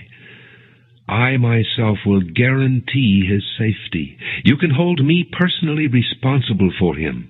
If I do not bring him back to you and set him here before you, I will bear the blame before you all my life. As it is, if we had not delayed, we could have gone and returned twice." Then their father Israel said to them, "If it must be, then do this. Put some of the best products of the land in your bags, and take them down to the man as a gift, a little balm, and a little honey, some spices and myrrh, some pistachio nuts and almonds. Take double the amount of silver with you, for you must return the silver that was put back into the mouths of your sacks. Perhaps it was a mistake. Take your brother also, and go back to the man at once. And may God Almighty grant you mercy before the man, so that he will let your other brother and Benjamin come back with you. As for me, if I am bereaved, I am bereaved." So the men took the gifts and double the amount of silver, and Benjamin also.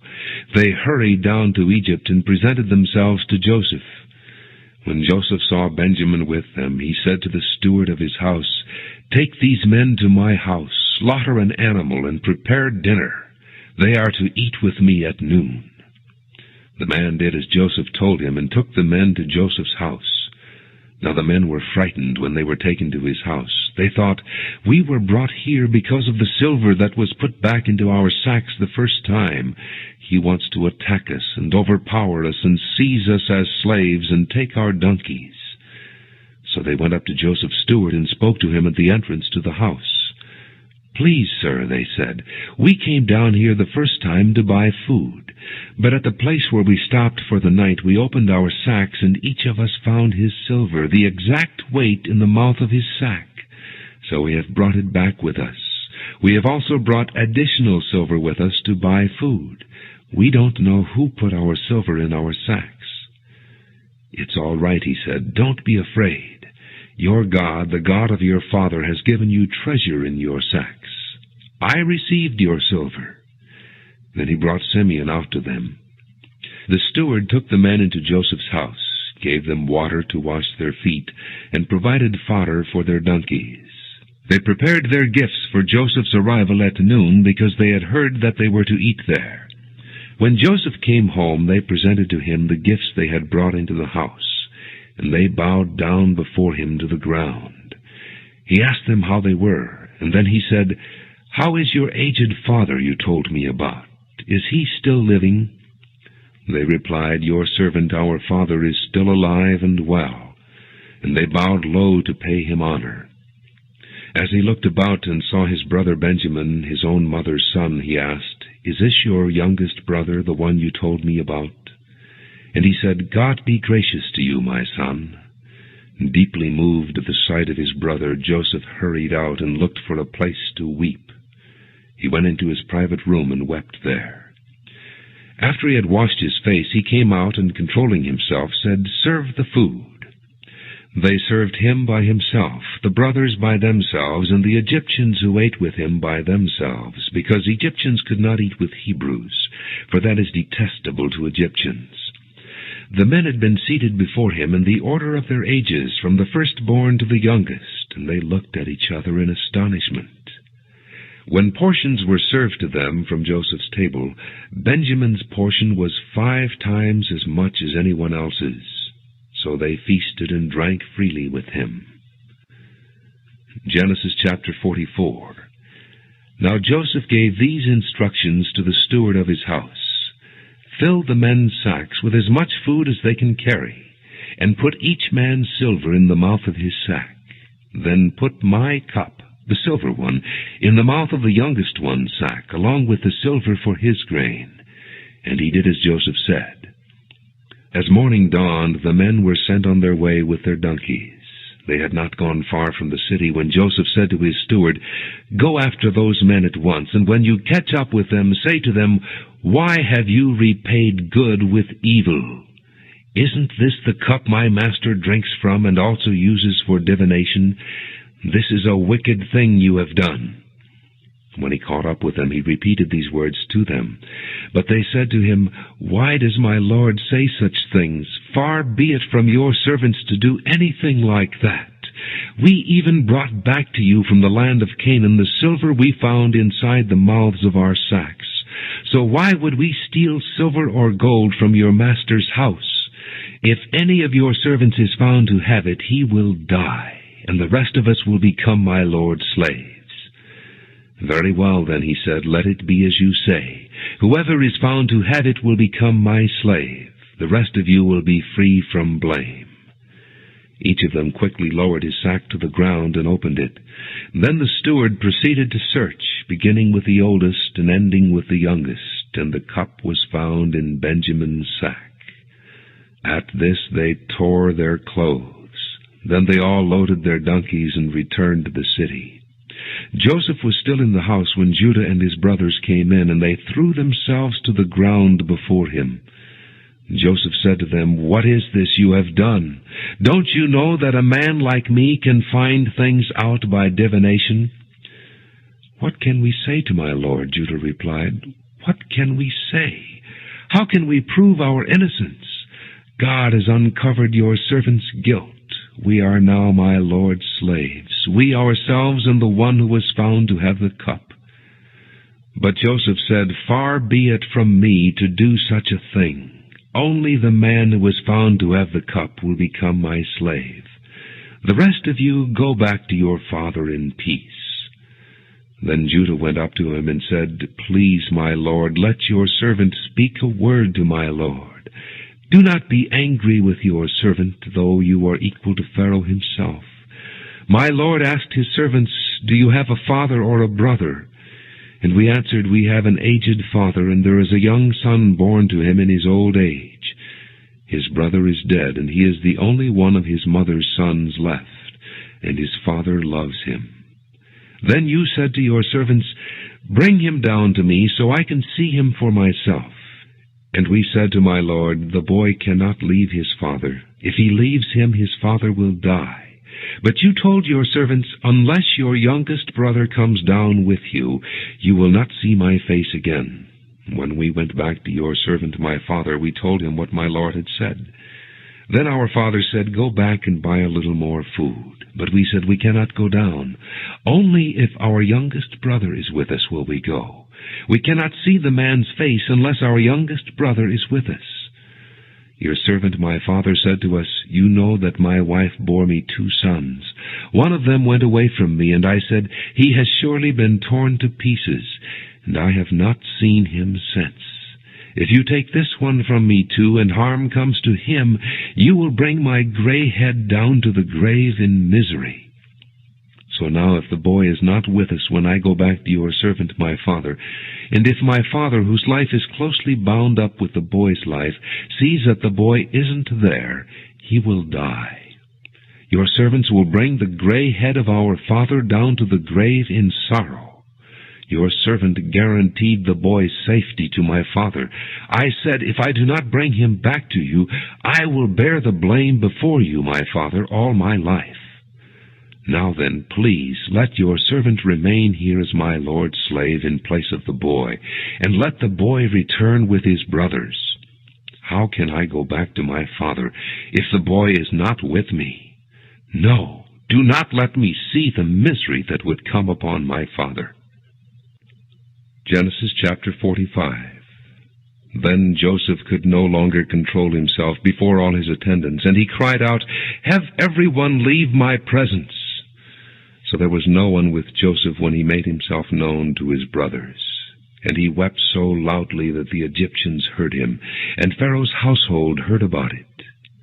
Joseph said to his brothers, "I am Joseph. Is my father still living?" But his brothers were not able to answer him, because they were terrified at his presence. Then Joseph said to his brothers, "Come close to me." When they had done so, he said, "I am your brother Joseph, the one you sold into Egypt. And now do not be distressed, and do not be angry with yourselves for selling me here, because it was to save lives that God sent me ahead of you. For 2 years now there has been famine in the land, and for the next 5 years there will not be plowing and reaping. But God sent me ahead of you to preserve for you a remnant on earth, and to save your lives by a great deliverance. So then it was not you who sent me here, but God. He made me father to Pharaoh, lord of his entire household, and ruler of all Egypt. Now hurry back to my father and say to him, 'This is what your son Joseph says. God has made me lord of all Egypt. Come down to me. Don't delay. You shall live in the region of Goshen and be near me, you, your children and grandchildren, your flocks and herds, and all you have. I will provide for you there, because 5 years of famine are still to come. Otherwise you and your household and all who belong to you will become destitute. You can see for yourselves, and so can my brother Benjamin, that it is really I who am speaking to you. Tell my father about all the honor accorded me in Egypt, and about everything you have seen, and bring my father down here quickly." Then he threw his arms around his brother Benjamin and wept. And Benjamin embraced him, weeping. And he kissed all his brothers and wept over them. Afterward his brothers talked with him. When the news reached Pharaoh's palace that Joseph's brothers had come, Pharaoh and all his officials were pleased. Pharaoh said to Joseph, "Tell your brothers, do this, load your animals and return to the land of Canaan, and bring your father and your families back to me. I will give you the best of the land of Egypt, and you can enjoy the fat of the land." You were also directed to tell them, "Do this, take some carts from Egypt for your children and your wives, and get your father and come. Never mind about your belongings, because the best of all Egypt will be yours." So the sons of Israel did this. Joseph gave them carts, as Pharaoh had commanded, and he also gave them provisions for their journey. To each of them he gave new clothing, but to Benjamin he gave 300 shekels of silver and 5 sets of clothes. And this is what he sent to his father: 10 donkeys loaded with the best things of Egypt, and 10 female donkeys loaded with grain and bread and other provisions for his journey. Then he sent his brothers away, and as they were leaving he said to them, "Don't quarrel on the way." So they went up out of Egypt and came to their father Jacob in the land of Canaan. They told him, "Joseph is still alive. In fact, he is ruler of all Egypt." Jacob was stunned. He did not believe them. But when they told him everything Joseph had said to them, and when he saw the carts Joseph had sent to carry him back, the spirit of their father Jacob revived. And Israel said, "I'm convinced. My son Joseph is still alive. I will go and see him before I die." Genesis chapter 46. So Israel set out with all that was his, and when he reached Beersheba, he offered sacrifices to the God of his father Isaac. And God spoke to Israel in a vision at night and said, "Jacob, Jacob." "Here I am," he replied. "I am God, the God of your father," he said. "Do not be afraid to go down to Egypt, for I will make you into a great nation there. I will go down to Egypt with you, and I will surely bring you back again, and Joseph's own hand will close your eyes." Then Jacob left Beersheba, and Israel's sons took their father Jacob and their children and their wives in the carts that Pharaoh had sent to transport him. They also took with them their livestock and the possessions they had acquired in Canaan, and Jacob and all his offspring went to Egypt.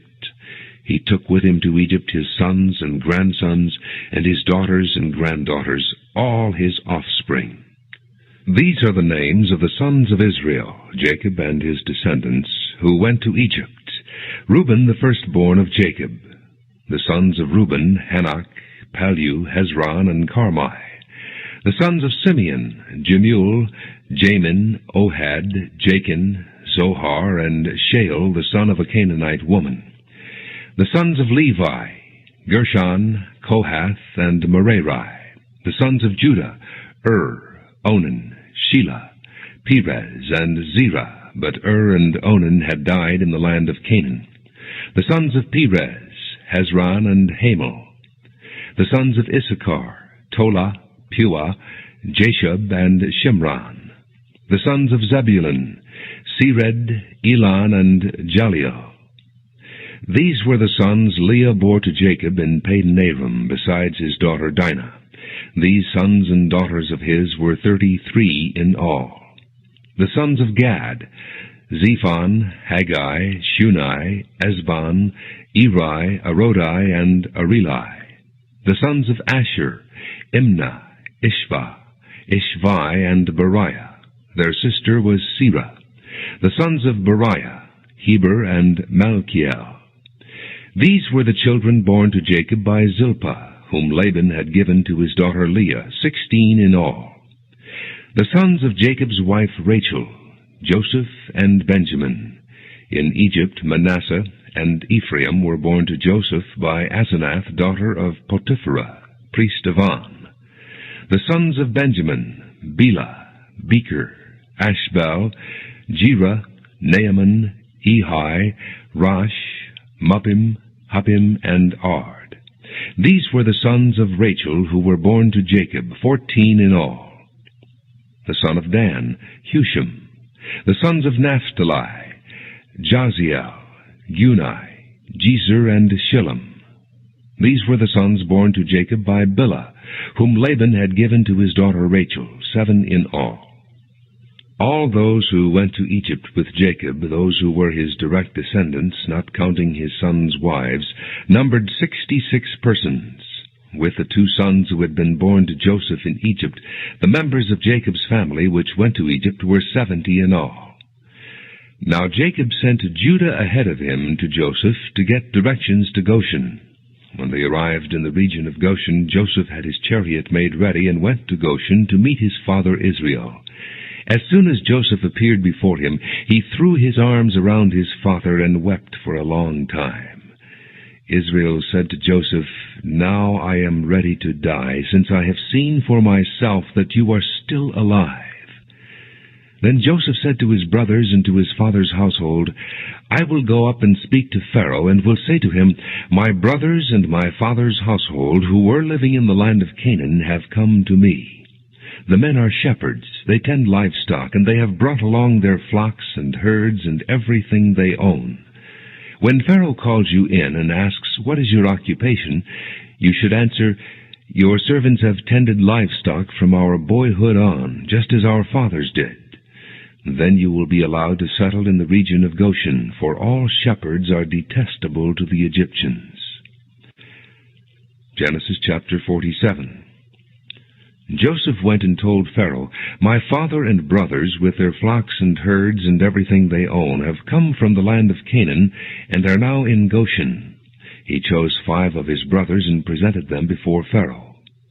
Pharaoh asked the brothers, "What is your occupation?" "Your servants are shepherds," they replied to Pharaoh, "just as our fathers were." They also said to him, "We have come to live here a while, because the famine is severe in Canaan, and your servants' flocks have no pasture. So now please let your servants settle in Goshen."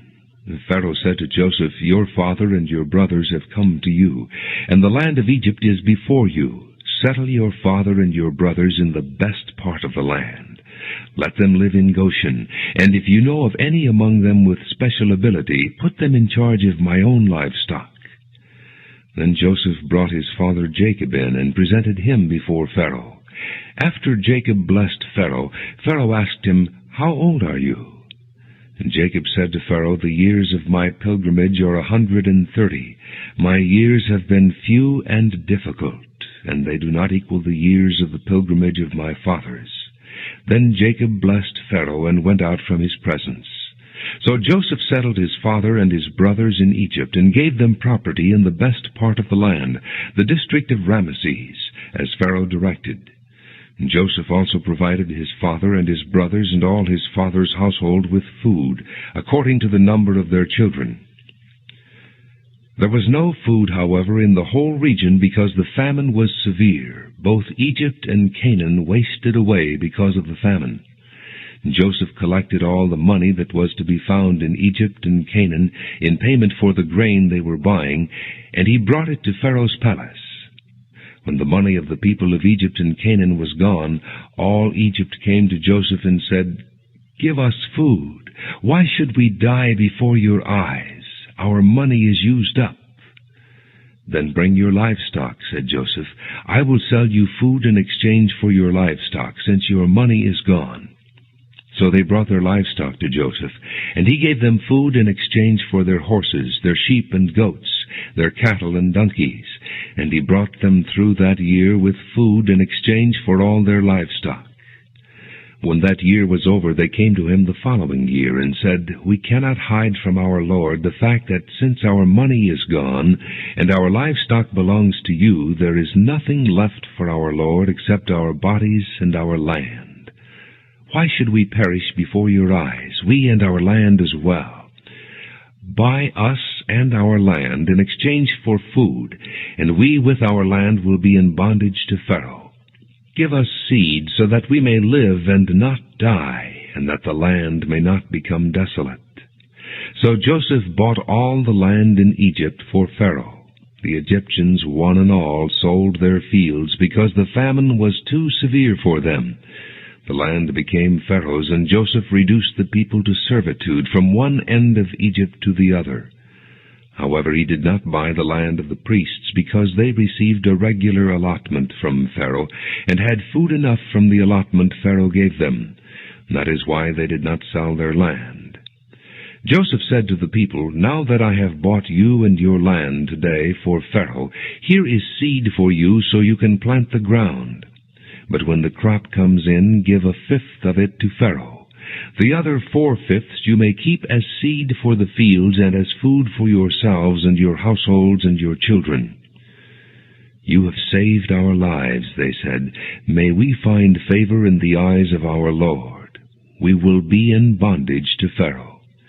So Joseph established it as a law concerning land in Egypt, still in force today, that 1/5 of the produce belongs to Pharaoh. It was only the land of the priests that did not become Pharaoh's. Now the Israelites settled in Egypt in the region of Goshen. They acquired property there, and were fruitful and increased greatly in number.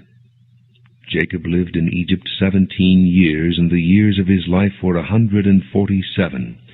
When the time drew near for Israel to die, he called for his son Joseph and said to him, "If I have found favor in your eyes, put your hand under my thigh and promise that you will show me kindness and faithfulness.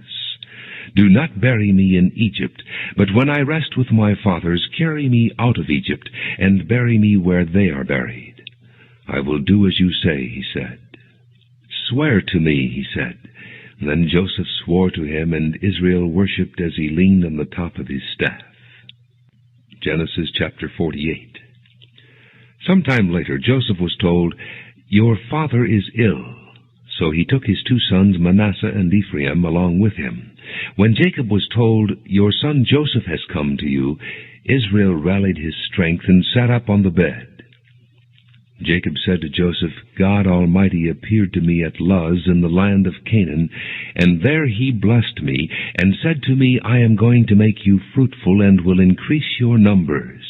I will make you a community of peoples, and I will give this land as an everlasting possession to your descendants after you. Now then, your 2 sons born to you in Egypt before I came to you here will be reckoned as mine. Ephraim and Manasseh will be mine, just as Reuben and Simeon are mine. Any children born to you after them will be yours. In the territory they inherit they will be reckoned under the names of their brothers. As I was returning from Padan, to my sorrow Rachel died in the land of Canaan while we were still on the way, a little distance from Ephrath. So I buried her there beside the road to Ephrath, that is Bethlehem. When Israel saw the sons of Joseph, he asked, "Who are these?" "They are the sons God has given me here," Joseph said to his father. Then Israel said, "Bring them to me, so I may bless them." Now Israel's eyes were failing because of old age, and he could hardly see. So Joseph brought his sons close to him, and his father kissed them and embraced them. Israel said to Joseph, "I never expected to see your face again, and now God has allowed me to see your children too." Then Joseph removed them from Israel's knees and bowed down with his face to the ground. And Joseph took both of them, Ephraim on his right toward Israel's left hand, and Manasseh on his left toward Israel's right hand, and brought them close to him. But Israel reached out his right hand and put it on Ephraim's head, though he was the younger, and crossing his arms he put his left hand on Manasseh's head, even though Manasseh was the firstborn. Then he blessed Joseph and said, "May the God before whom my fathers Abraham and Isaac walked, the God who has been my shepherd all my life to this day, the angel who has delivered me from all harm, may he bless these boys. May they be called by my name, and the names of my fathers Abraham and Isaac, and may they increase greatly upon the earth." When Joseph saw his father placing his right hand on Ephraim's head, he was displeased, so he took hold of his father's hand to move it from Ephraim's head to Manasseh's head. Joseph said to him, "No, my father, this one is the firstborn. Put your right hand on his head." But his father refused and said, "I know, my son, I know. He too will become a people, and he too will become great. Nevertheless, his younger brother will be greater than he, and his descendants will become a group of nations." He blessed them that day and said, "In your name will Israel pronounce this blessing. May God make you like Ephraim and Manasseh." So he put Ephraim ahead of Manasseh. Then Israel said to Joseph, "I am about to die, but God will be with you and take you back to the land of your fathers. And to you, as one who is over your brothers, I give the ridge of land I took from the Amorites with my sword and my bow." Genesis chapter 49. Then Jacob called for his sons and said, "Gather around, so I can tell you what will happen to you in days to come. Assemble and listen, sons of Jacob. Listen to your father Israel. Reuben, you are my firstborn, my might, the first sign of my strength, excelling in honor, excelling in power. Turbulent as the waters, you will no longer excel, for you went up onto your father's bed, onto my couch, and defiled it. Simeon and Levi are brothers. Their swords are weapons of violence. Let me not enter their council. Let me not join their assembly, for they have killed men in their anger, and hamstrung oxen as they pleased. Cursed be their anger, so fierce, and their fury, so cruel. I will scatter them in Jacob, and disperse them in Israel. Judah, your brothers will praise you. Your hand will be on the neck of your enemies. Your father's sons will bow down to you. You are a lion's cub, O Judah. You return from the prey, my son. Like a lion he crouches and lies down. Like a lioness, who dares to rouse him? The scepter will not depart from Judah, nor the ruler's staff from between his feet, until he comes to whom it belongs, and the obedience of the nations is his. He will tether his donkey to a vine, his colt to the choicest branch. He will wash his garments in wine, his robes in the blood of grapes. His eyes will be darker than wine, his teeth whiter than milk. Zebulun will live by the seashore and become a haven for ships. His border will extend toward Sidon. Issachar is a raw-boned donkey, lying down between two saddlebags. When he sees how good is his resting place and how pleasant is his land, he will bend his shoulder to the burden and submit to forced labor. Dan will provide justice for his people as one of the tribes of Israel. Dan will be a serpent by the roadside, a viper along the path that bites the horse's heels so that its rider tumbles backward. I look for your deliverance, O Lord. Gad will be attacked by a band of raiders, but he will attack them at their heels. Asher's food will be rich. He will provide delicacies fit for a king. Naphtali is a doe set free that bears beautiful fawns. Joseph is a fruitful vine near a spring whose branches climb over a wall. With bitterness archers attacked him. They shot at him with hostility. But his bow remained steady. His strong arm stayed limber because of the hand of the mighty one of Jacob, because of the shepherd, the rock of Israel, because of your father's God who helps you, because of the Almighty who blesses you with blessings of the heavens above, blessings of the deep that lies below, blessings of the breast and womb. Your father's blessings are greater than the blessings of the ancient mountains, than the bounty of the age-old hills. Let all these rest on the head of Joseph, on the brow of the prince among his brothers. Benjamin is a ravenous wolf. In the morning he devours the prey. In the evening he divides the plunder. All these are the 12 tribes of Israel, and this is what their father said to them when he blessed them, giving each the blessing appropriate to him. Then he gave them these instructions: I am about to be gathered to my people.